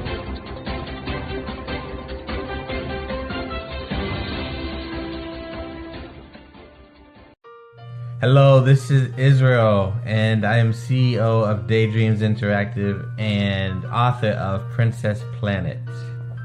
So, genius is common, and as a kid, I loved to daydream. Even as an adult, I love to daydream. And when my daughter became 6 and loved princess characters, but we just could not find the diversity that showed her, we created our own characters. So for instance, you have Princess Nulu right here. Princess Nulu is from Uganda, and her genius is that she loves to take care of animals. She can actually even listen and hear what they say. And then we have Princess Isabella right here. Princess Isabella, she's from Cuba, and her genius is biochemistry. One day she hopes to eliminate disease. Then we have Princess Nia right here.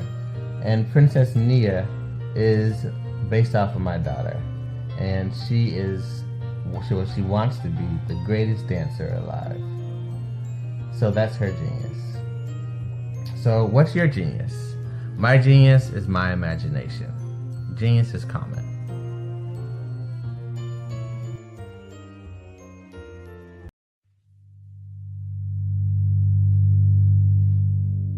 So what we have to do is when we get in a spot, we need to create some spots for us. That's the main thing. We need to be able to be in a position where we're able to create those spots for us. For me, being an entrepreneur, I'm not just going to get a business and then leave you sitting high and dry. If you ask me some questions about entrepreneurship, I'm going to give you as much as I received. I've seen people who made it, and then when you ask them, it's like, okay, now you have to pay me for the information, the same information I got for free. We probably in totally different cities. There's no way that we're going to bump heads or anything. We're not competing. Bring me up with you. And so I just think that whatever education that I have, then I need to be able to give that to my own as well. So create the spots. You can create the spots when you get there.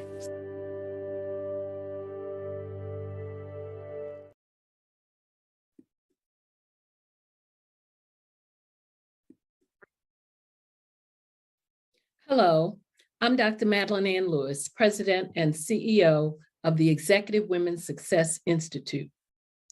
And my genius is helping women accelerate the path to success.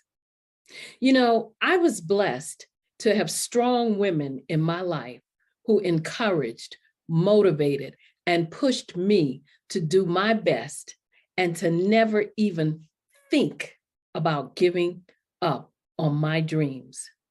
So I say to women, we must show up to rise up. We have talents and potential, but who will see them if we don't speak up and get noticed?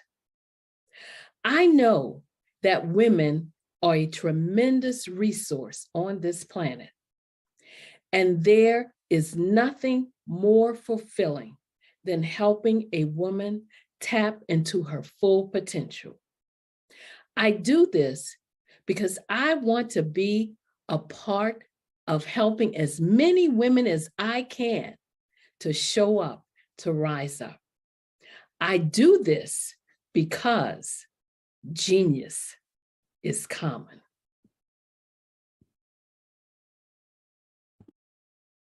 Over the past few years, we've seen the growth of existing and new initiatives focused on financial inclusion, building global networks, and reducing the wealth gap in response to the idea there's not enough seats at the table. Whether their outcomes are to increase the representation of Black executives on corporate boards, ensure an inclusive global economy, or to create new U.S. African commercial pathways, the strategies are often carried out by separate programs. The question is, should they be? With the continent of Africa being home to more than half of the world's fastest growing economies, the youngest workforce, over 400 companies generating more than $1 billion annually, 700 generating more than $500 million annually that are poised for growth, and being the destination of nearly $5 billion in venture capital in 2021.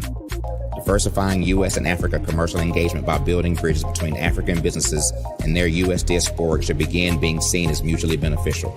From helping to reduce Africa's enormous capital gap to catalyzing two-way trade opportunities, the COVID-19 global pandemic hopefully has taught us that global challenges and opportunities are more interconnected than we thought.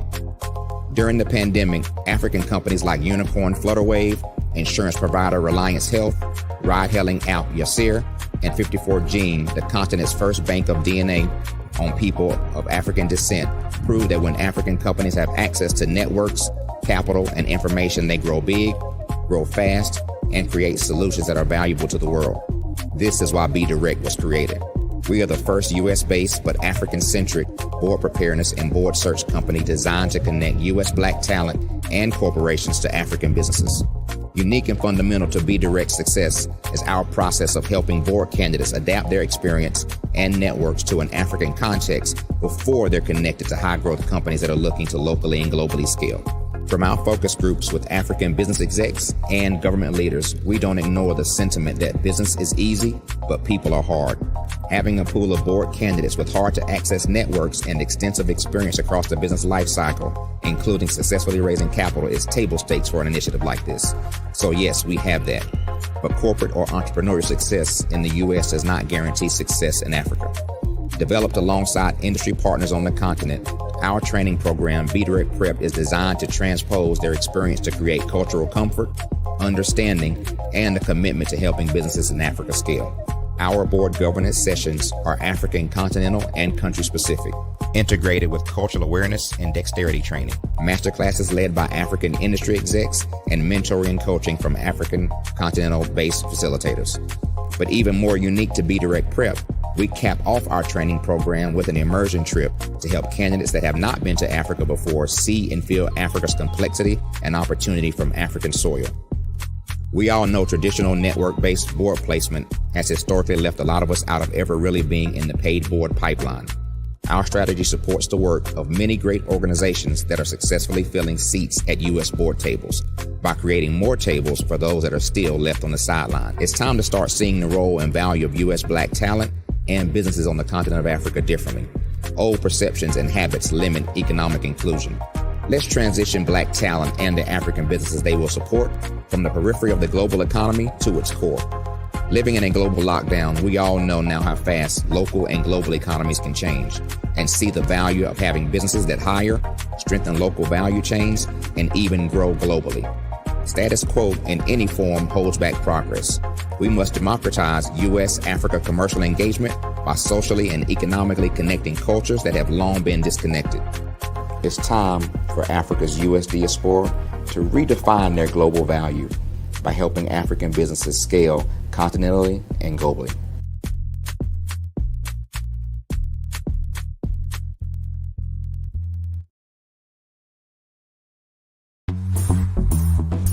Attention all entrepreneurs and companies. Are you looking for reliable and efficient virtual assistants and back office support to help you manage your business tasks? Look no further than Superwoman Business Services.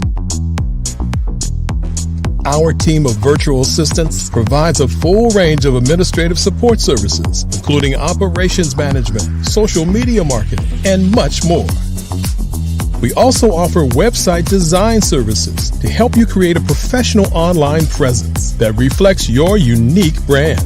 In addition to administrative support and website design, we offer business development and structuring services to help you grow your business and achieve your goals. We'll work closely with you to identify areas of improvement and develop a customized plan to help you reach your full potential. At Superwoman Business Services, we understand that running a business can be overwhelming and time-consuming. That's why we're here to help you fly high and achieve success.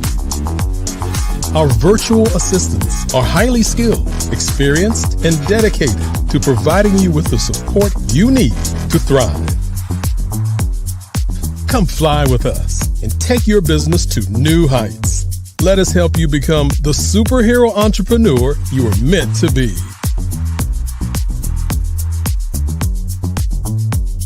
Contact Superwoman Business Services today to learn more about our back office support services. Come fly with us and take your business to new heights.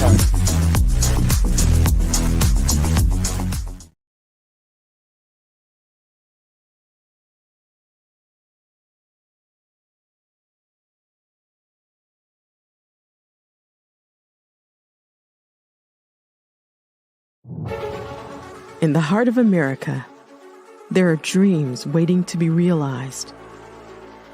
Dreams of owning a home, creating a haven for families, and building a future.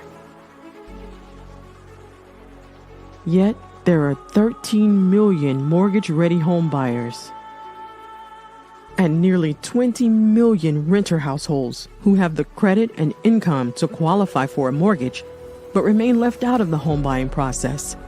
These potential home buyers are in urban and rural America, where dreams should flourish. The big banks, the giants of finance, have all exited the mortgage lending business, decreasing their lending footprints across America. They are no longer present and active in these communities. Instead of offering opportunities for home ownership, some of these banks have chosen a different path. They have decided to become mega landlords. They have chosen to invest billions of dollars in rental homes, leaving potential home buyers with fewer options and stuck in a cycle of renting without the chance to build equity and create a legacy for their families. Here is the shocking truth. A report issued by the Home Ownership Council of America revealed that if lenders were to step forward and serve this underserved market, they could conservatively increase their loan volume by $1.5 trillion. $1.5 trillion. This is a $1 trillion business opportunity, ripe for the taking.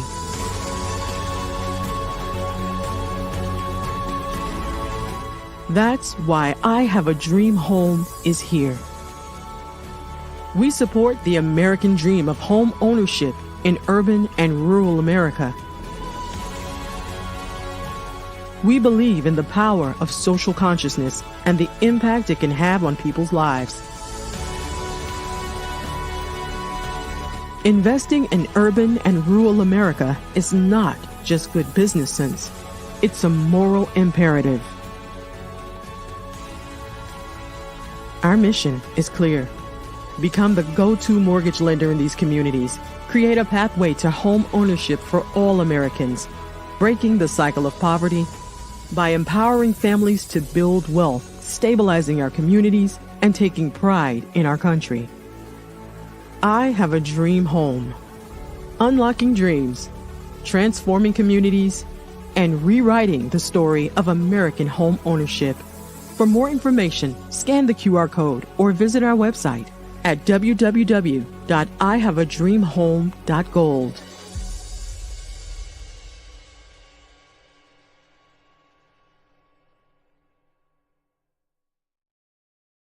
I was born in a little village on the island of Haiti. Many deadly diseases pounded me. It is as if they were on a mission to end my existence on this earth. I refused to give up. In 1983, I left Haiti and came to the United States of America. And I came with $5, 2 shirts. I didn't speak in English. I came to Atlanta. I got a job. I was a doorman. I was a doorman with a dream. What I used to come on stage. I'd rehearse this moment that I'm standing in front of you. That's the power of a dream. Maybe today is the day you begin acting as if you already have it. And then step out with full force. Take a risk. No condition is permanent. Don't let your situation distract you. You are chosen. You are called. You are born for a purpose in this life.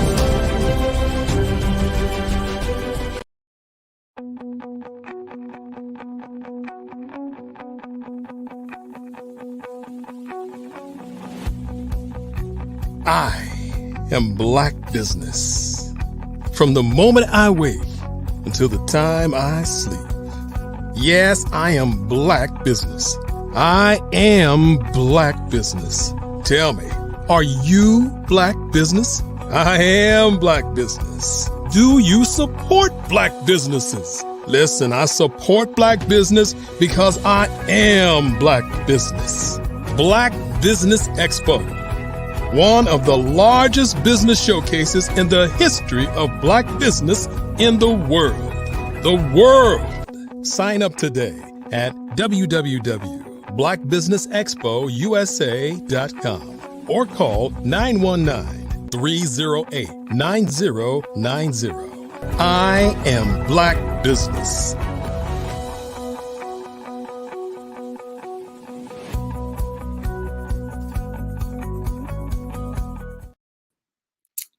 Good afternoon, business owners, entrepreneurs, thought leaders, and corporations. Welcome to the Black Business Network.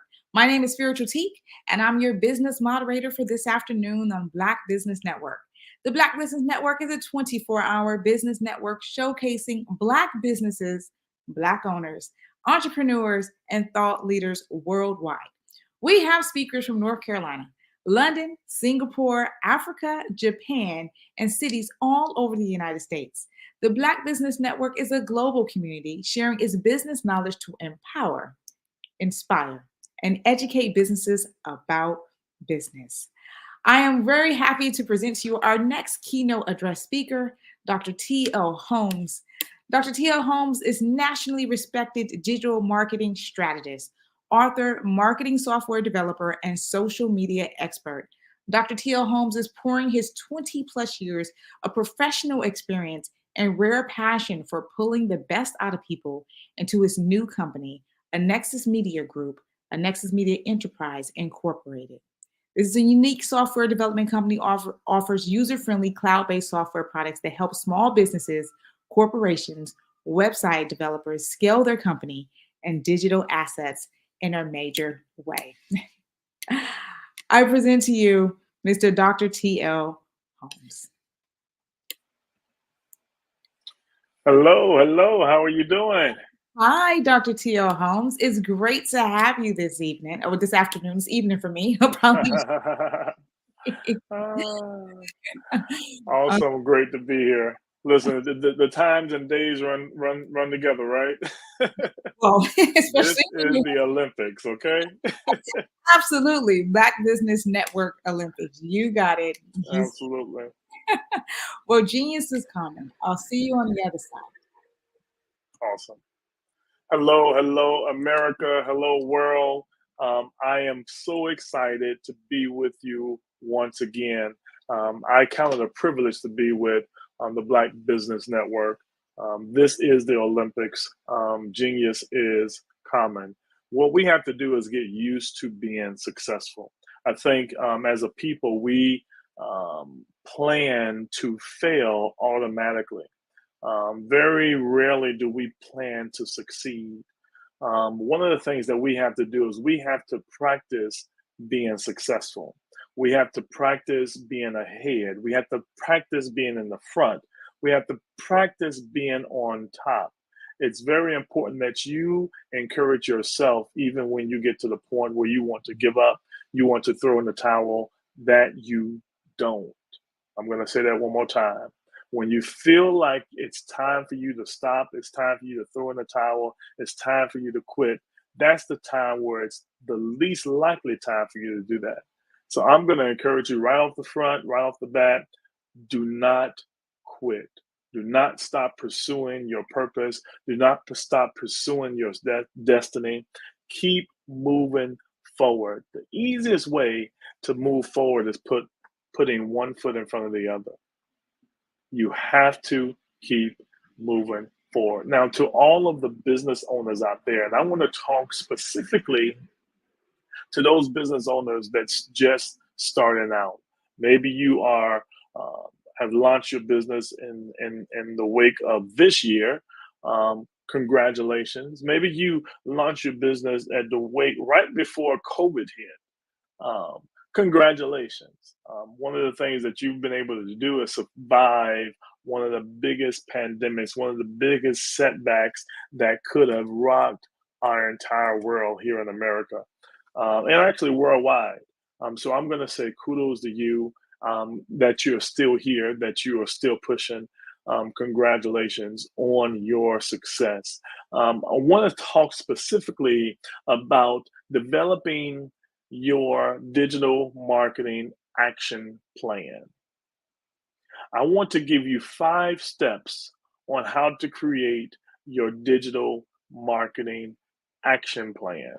Now, this is quite different from a general marketing plan, where you put together your flyer, you put together your social media, and then you send out, posts, and you send out, messages or what have you. That's activity. That's not necessarily a plan. What you want to make sure you do is put together an action plan. Just like you put together your business plan, put together your marketing action plan.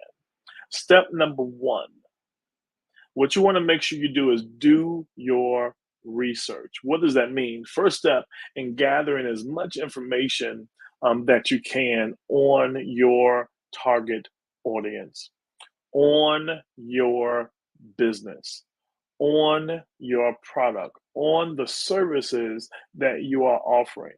You want to do your research, number 1, so that you know what you're talking about.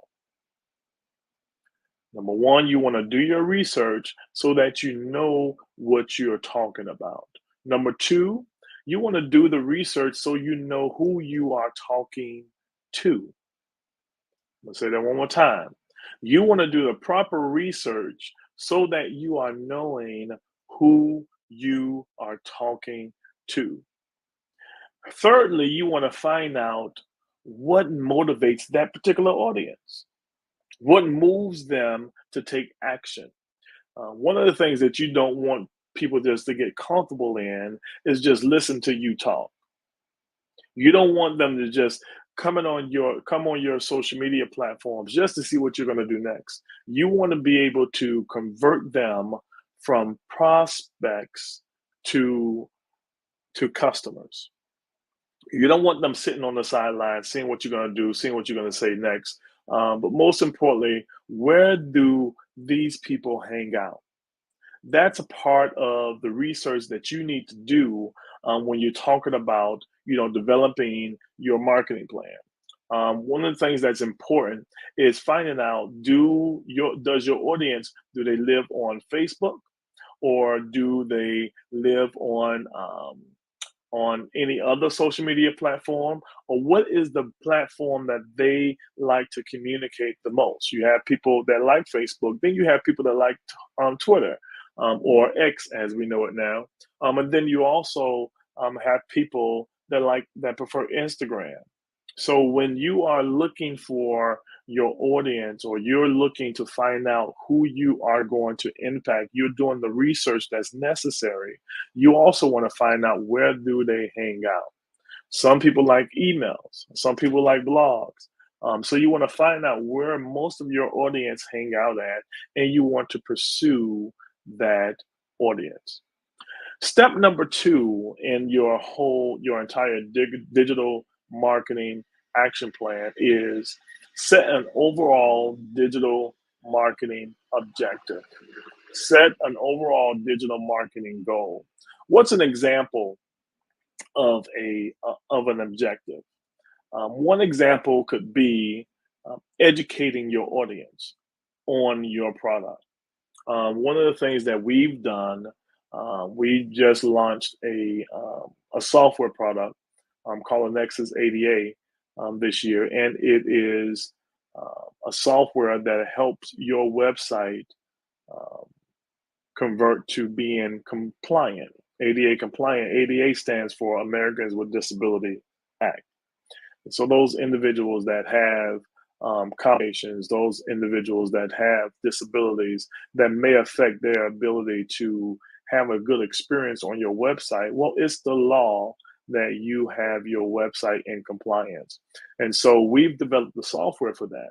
One of the things that we found out when we started approaching our target audience, which were businesses, is that a lot of businesses did not know what, number one, what ADA stood for, which is American with Disability Act, nor did they know that they had to have their website compliant. We found hospitals that were not compliant.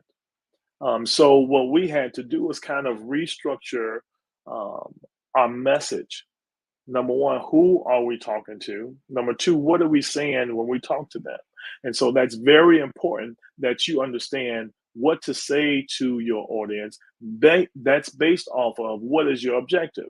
Are you trying to get people educated, information? Are you trying to get people to utilize your service? Are you trying to get people to book a consultation with you?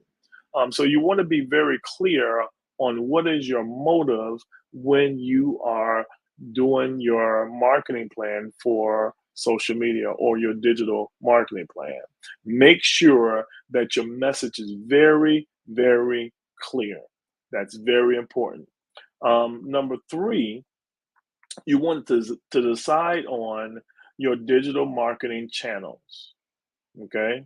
You want to decide on your digital marketing channels. And this is broken up into 2 parts. Step 3 is broken up into 2 parts. You want to basically know, number 1, where your audience is. That's based off of your research, which is step 1. But more importantly, what channel are you going to impact them or communicate with them with? So you want to know, are you going to use Facebook or Instagram or Twitter? Are you going to use email marketing? Are you going to use content marketing such as blog and stuff of that nature? Now, in most cases, you want to use a combination, right?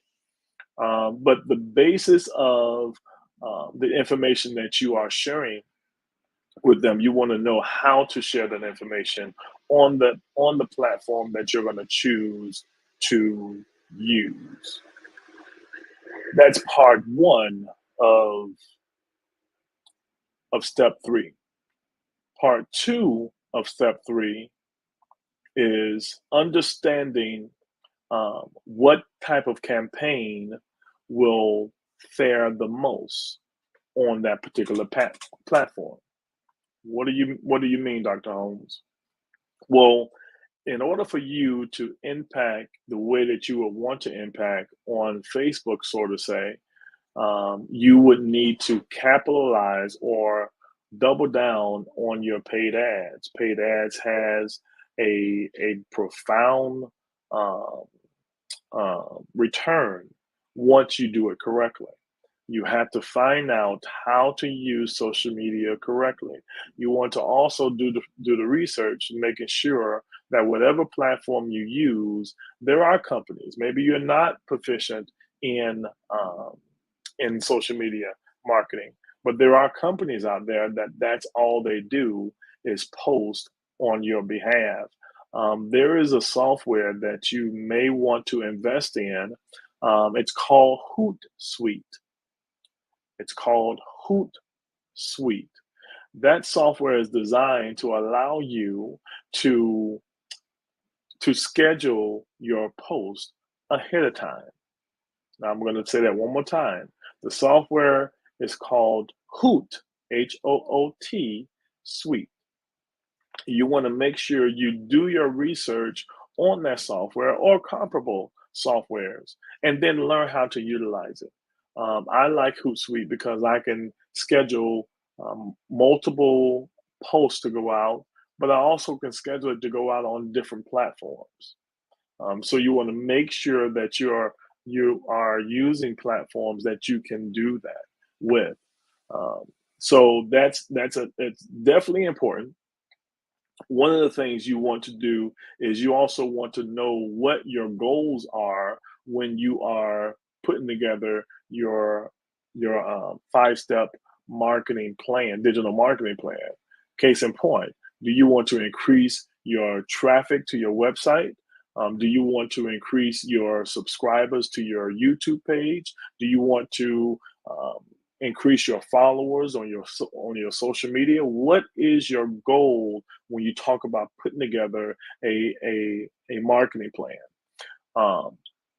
Step 4, which is very important, and that is plan your actions.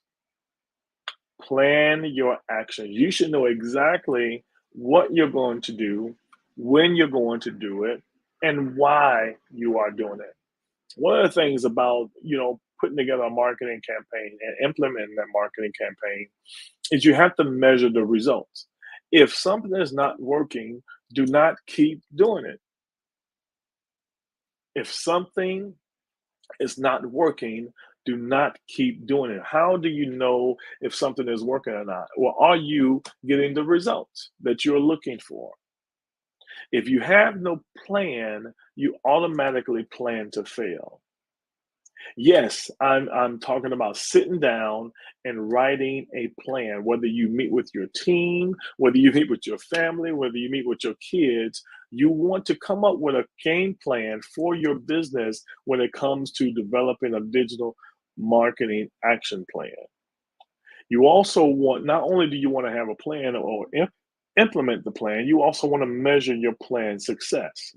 Like I said before, if it's not working, do not continue it.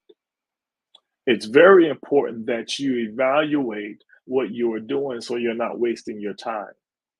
You want to make sure that every post that you send out, that you're tracking that post. You want to make sure that you are communicating with the people that are responding to the post. And don't just wait to communicate with people that are commenting on your posts. You also want to communicate with people that are liking your posts. There's options for you to tag them or options for you to reply to them. Do that. Engagement is the key when it comes to social media impact. I'm going to say that again. Engagement is the key when it comes to social media impact. You must engage your audience and then send them on the journey that they are looking for. You have to make sure that you connect with them and don't wait on them to connect with you. Okay? If you're waiting on them to connect with you, you're just wasting your time. It's your responsibility as the business owner, it's your responsibility as the service provider to communicate and engage with your audience. Start the conversations. Every time you post, you don't have to sell something. Give information. Give information. You want to make sure that you seed or you sow before you sell. You want to make sure that people are being impacted and people are utilizing what you have to offer, and you get the feedback that you need in order to make whatever adjustments you need to make. And I'm going to say that one more time. You want to make sure that your audience give you feedback because, business is a fluid commodity. It's never going to be, okay, this is the way, and this is how we're going to stay, and this is what we're going to do. And you, regardless of what people say, regardless of how people are what results people are getting, no, you have to be able to adapt to the audience that you're impacting. You can only do that by asking for their feedback. I have people right now on here that's tuning in because I asked them to tune in to let me know how I'm doing as a presenter.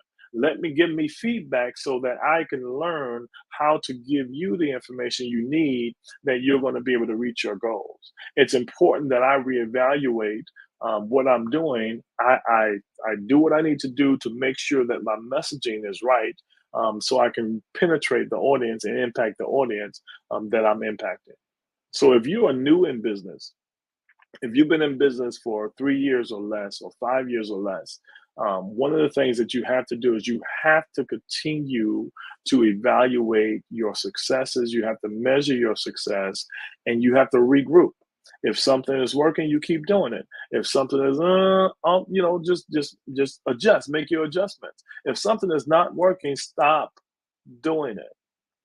You want to find the people that are doing what you're doing and that are successful in what you're doing, and figure out what their secrets are. Figure out what their plans and what their models are, so you can mimic that success. Success is not brain surgery. Success is not some hidden secret. Success is not something that people are trying to back from you, but we have to do the work. We have to do the work as business owners, as service providers, as product providers. We have to do the work that's necessary in order for us to be successful, and as successful as we want to be. Step 5, and again, I want to make sure that I give you some real detailed information that you could take and you can put into action right now. Step 5 is, like I was mentioning, you need to closely monitor your results. Closely monitor your results. When it comes to you putting a plan together, you putting together a website, you putting together, social media posts, you want to look into what is your traffic. Did your traffic increase from the time that you start putting this post out to the time that you are evaluating it? Then if it did, okay, you continue to do that. If you have put a post out and you boost your post, and then your viewers are up, continue to push it. You want to give the information that you want to boost the information that is having the most impact. If you make a post and people are not responding to it, please don't repost that. It doesn't mean people want you to continue to push that. No, you may have to change it up a little bit. Maybe have to reword it. May have to spin it around. But you want to also do what we call split testing. You want to see, what colors work, what messaging work. It may be, how you're wording your document or your post or your flyer. You may need to add video or do a reel to get your message out. You want to make sure that whatever you are doing, you're doing it and it's producing results. So make sure that you check your traffic on your website. You want to also tap into your Facebook analytics, your Google analytics, making sure that you are looking at the numbers. The numbers don't lie. The numbers don't lie. If you are, putting out a message, or you are, working on your digital impact or your digital footprint, and people are not responding, you're not going to magically, get likes out of the air. These are people that are liking your posts, or these are people that are not liking your posts. So you want to make sure you track that. And when you're dealing with Google Analytics, you also have Google Pixels. You also have, Facebook Pixels. And what Facebook Pixels does, it helps you understand where your traffic is coming from. Or when somebody hits your Facebook page and then you lead them to your website, it'll let you, and the analytics or the pixels will let you know that this customer came from Facebook, this customer came from Instagram, or this customer came from X. So you want to make sure that you are tracking your results. So number 5, closely monitor your results. Closely monitor your activity. Closely monitor those things that you're doing so that you know you're not wasting your time. So let's review. Step 1, do your research.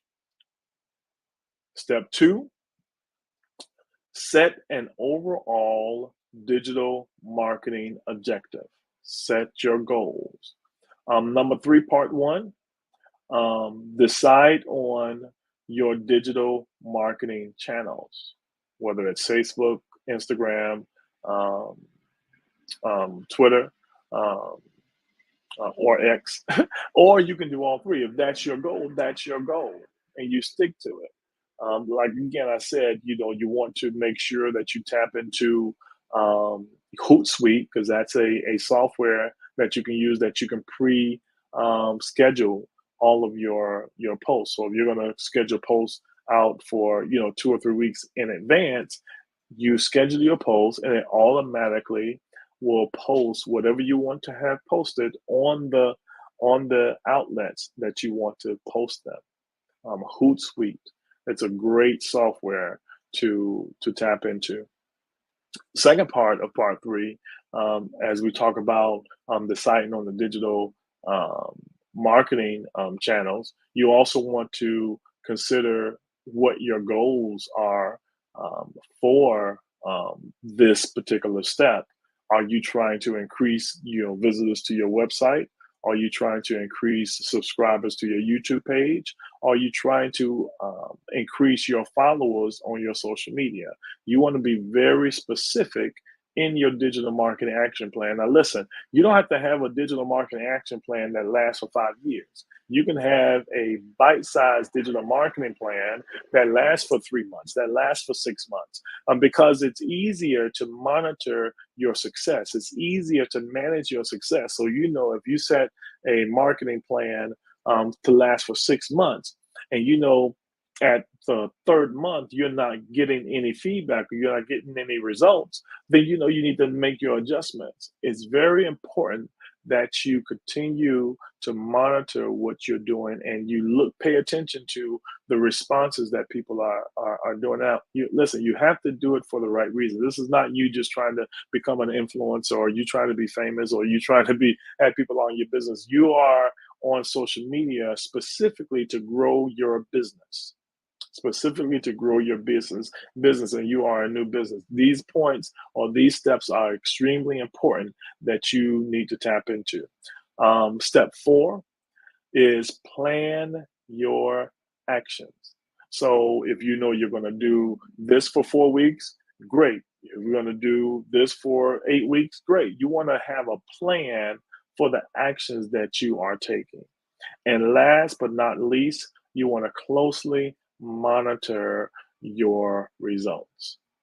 Closely monitor your results. Listen, guys, I've been in business for some time, but I have learned through trials and errors. I've learned through doing some things right. I've also learned from watching other people make mistakes that I didn't have to make.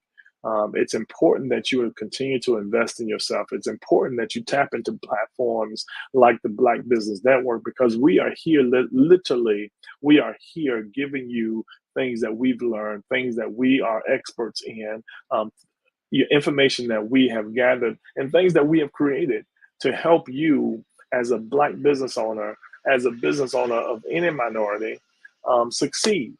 We want to make sure that you succeed. I want to also encourage you to everything that you're learning, pass it on, pass it along.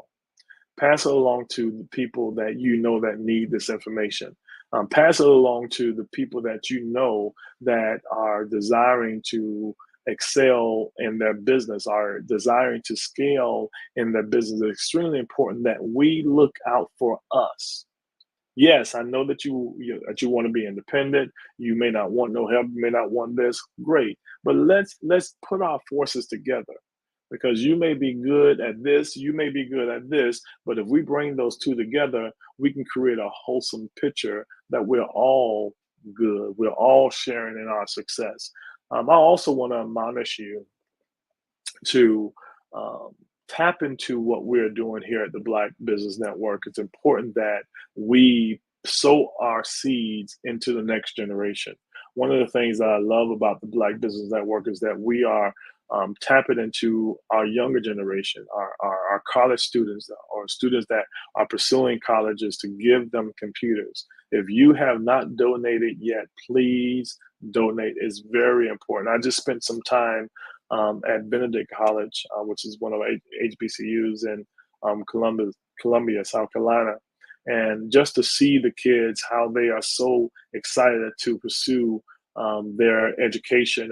And so we have some opportunities to partner with the school and to do some things. I'm going to encourage you that, listen, if you have any passions, if you have any desire to help the generation that's coming behind us, this is a great platform to tap into here at the Black Business Network and sow or donate to our college fund that we have here. We are extremely excited to help develop our next generation.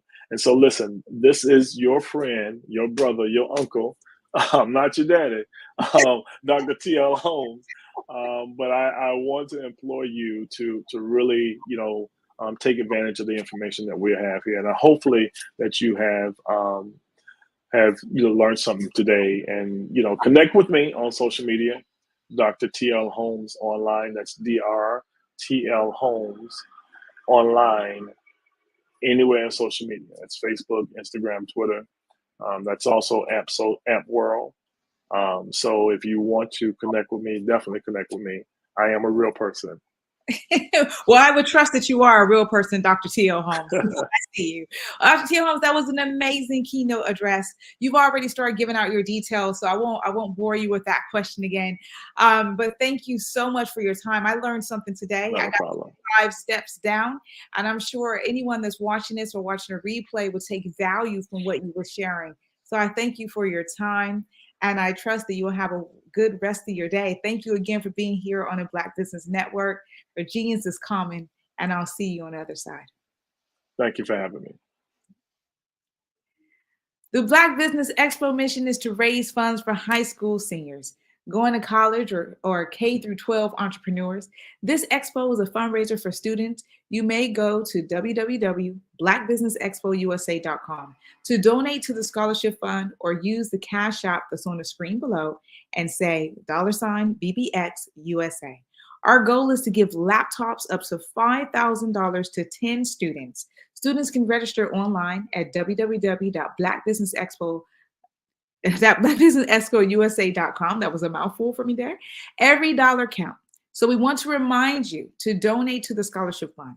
And we want to thank our Black Business Expo USA sponsors for their contributions. NC 100, Moody Capital Partners, Suede Soul, Lotus Ritchie Coaching and Training, Carolina, Virginia Minority Supplier Development Council, Step Management, BHS and Associates, Margie McLean Foundation Incorporated, Genius is Common, Earth Essentials, Mullane Shaney Global, Executive Women's Success Institute, The Quality Coaching Company, Superwoman Business Services, Creative Force Studios, Lee Entertainment, Artistic App Design, Black Business Expo USA. Genius is Common, and I'll see you on the other side.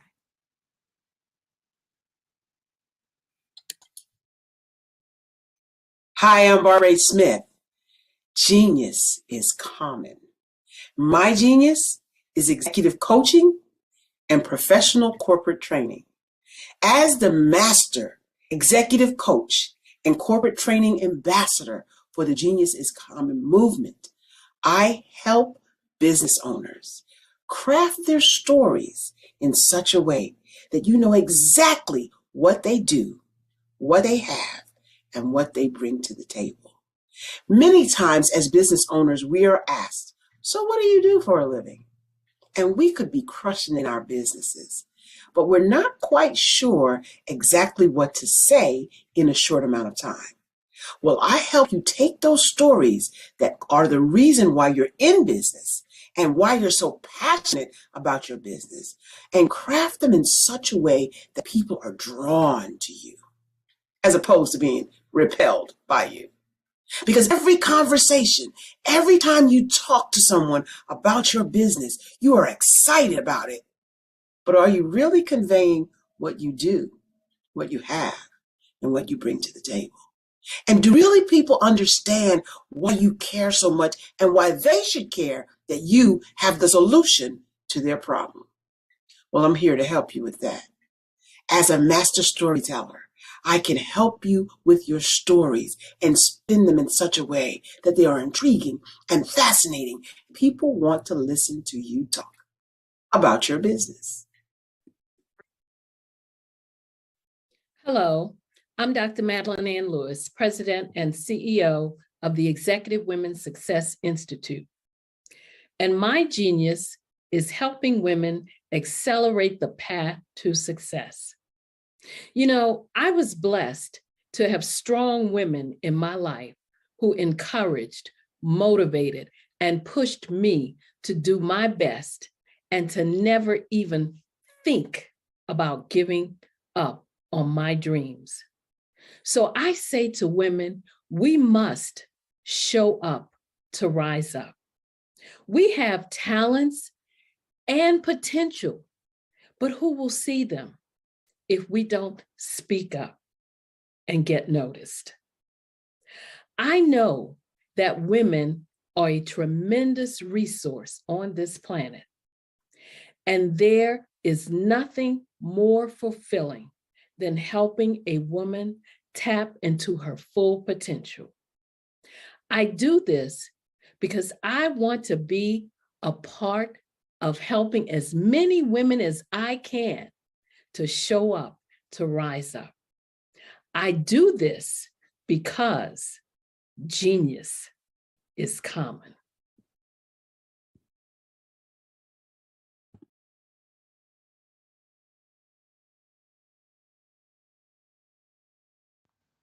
Genius is common. And my genius is nutritional strategy. I am Shawnee Smith, the owner and creator of Can Do Spice. Can Do Spice was created because I knew that adding herbal and mineral supplements to my diet did not have to be boring. In fact, because I'm a food enthusiast, I knew I could create something flavorful and explosive that also had the benefit of adding herbal supplements such as sea moss, bladderwrack, burdock root, and black seed, just to name a few. I invite you to take this journey with me where we come together and take control of our nutritional health. It is my way of sharing my genius, the gift of flavor and the healing power of herbs to the world. What is your genius?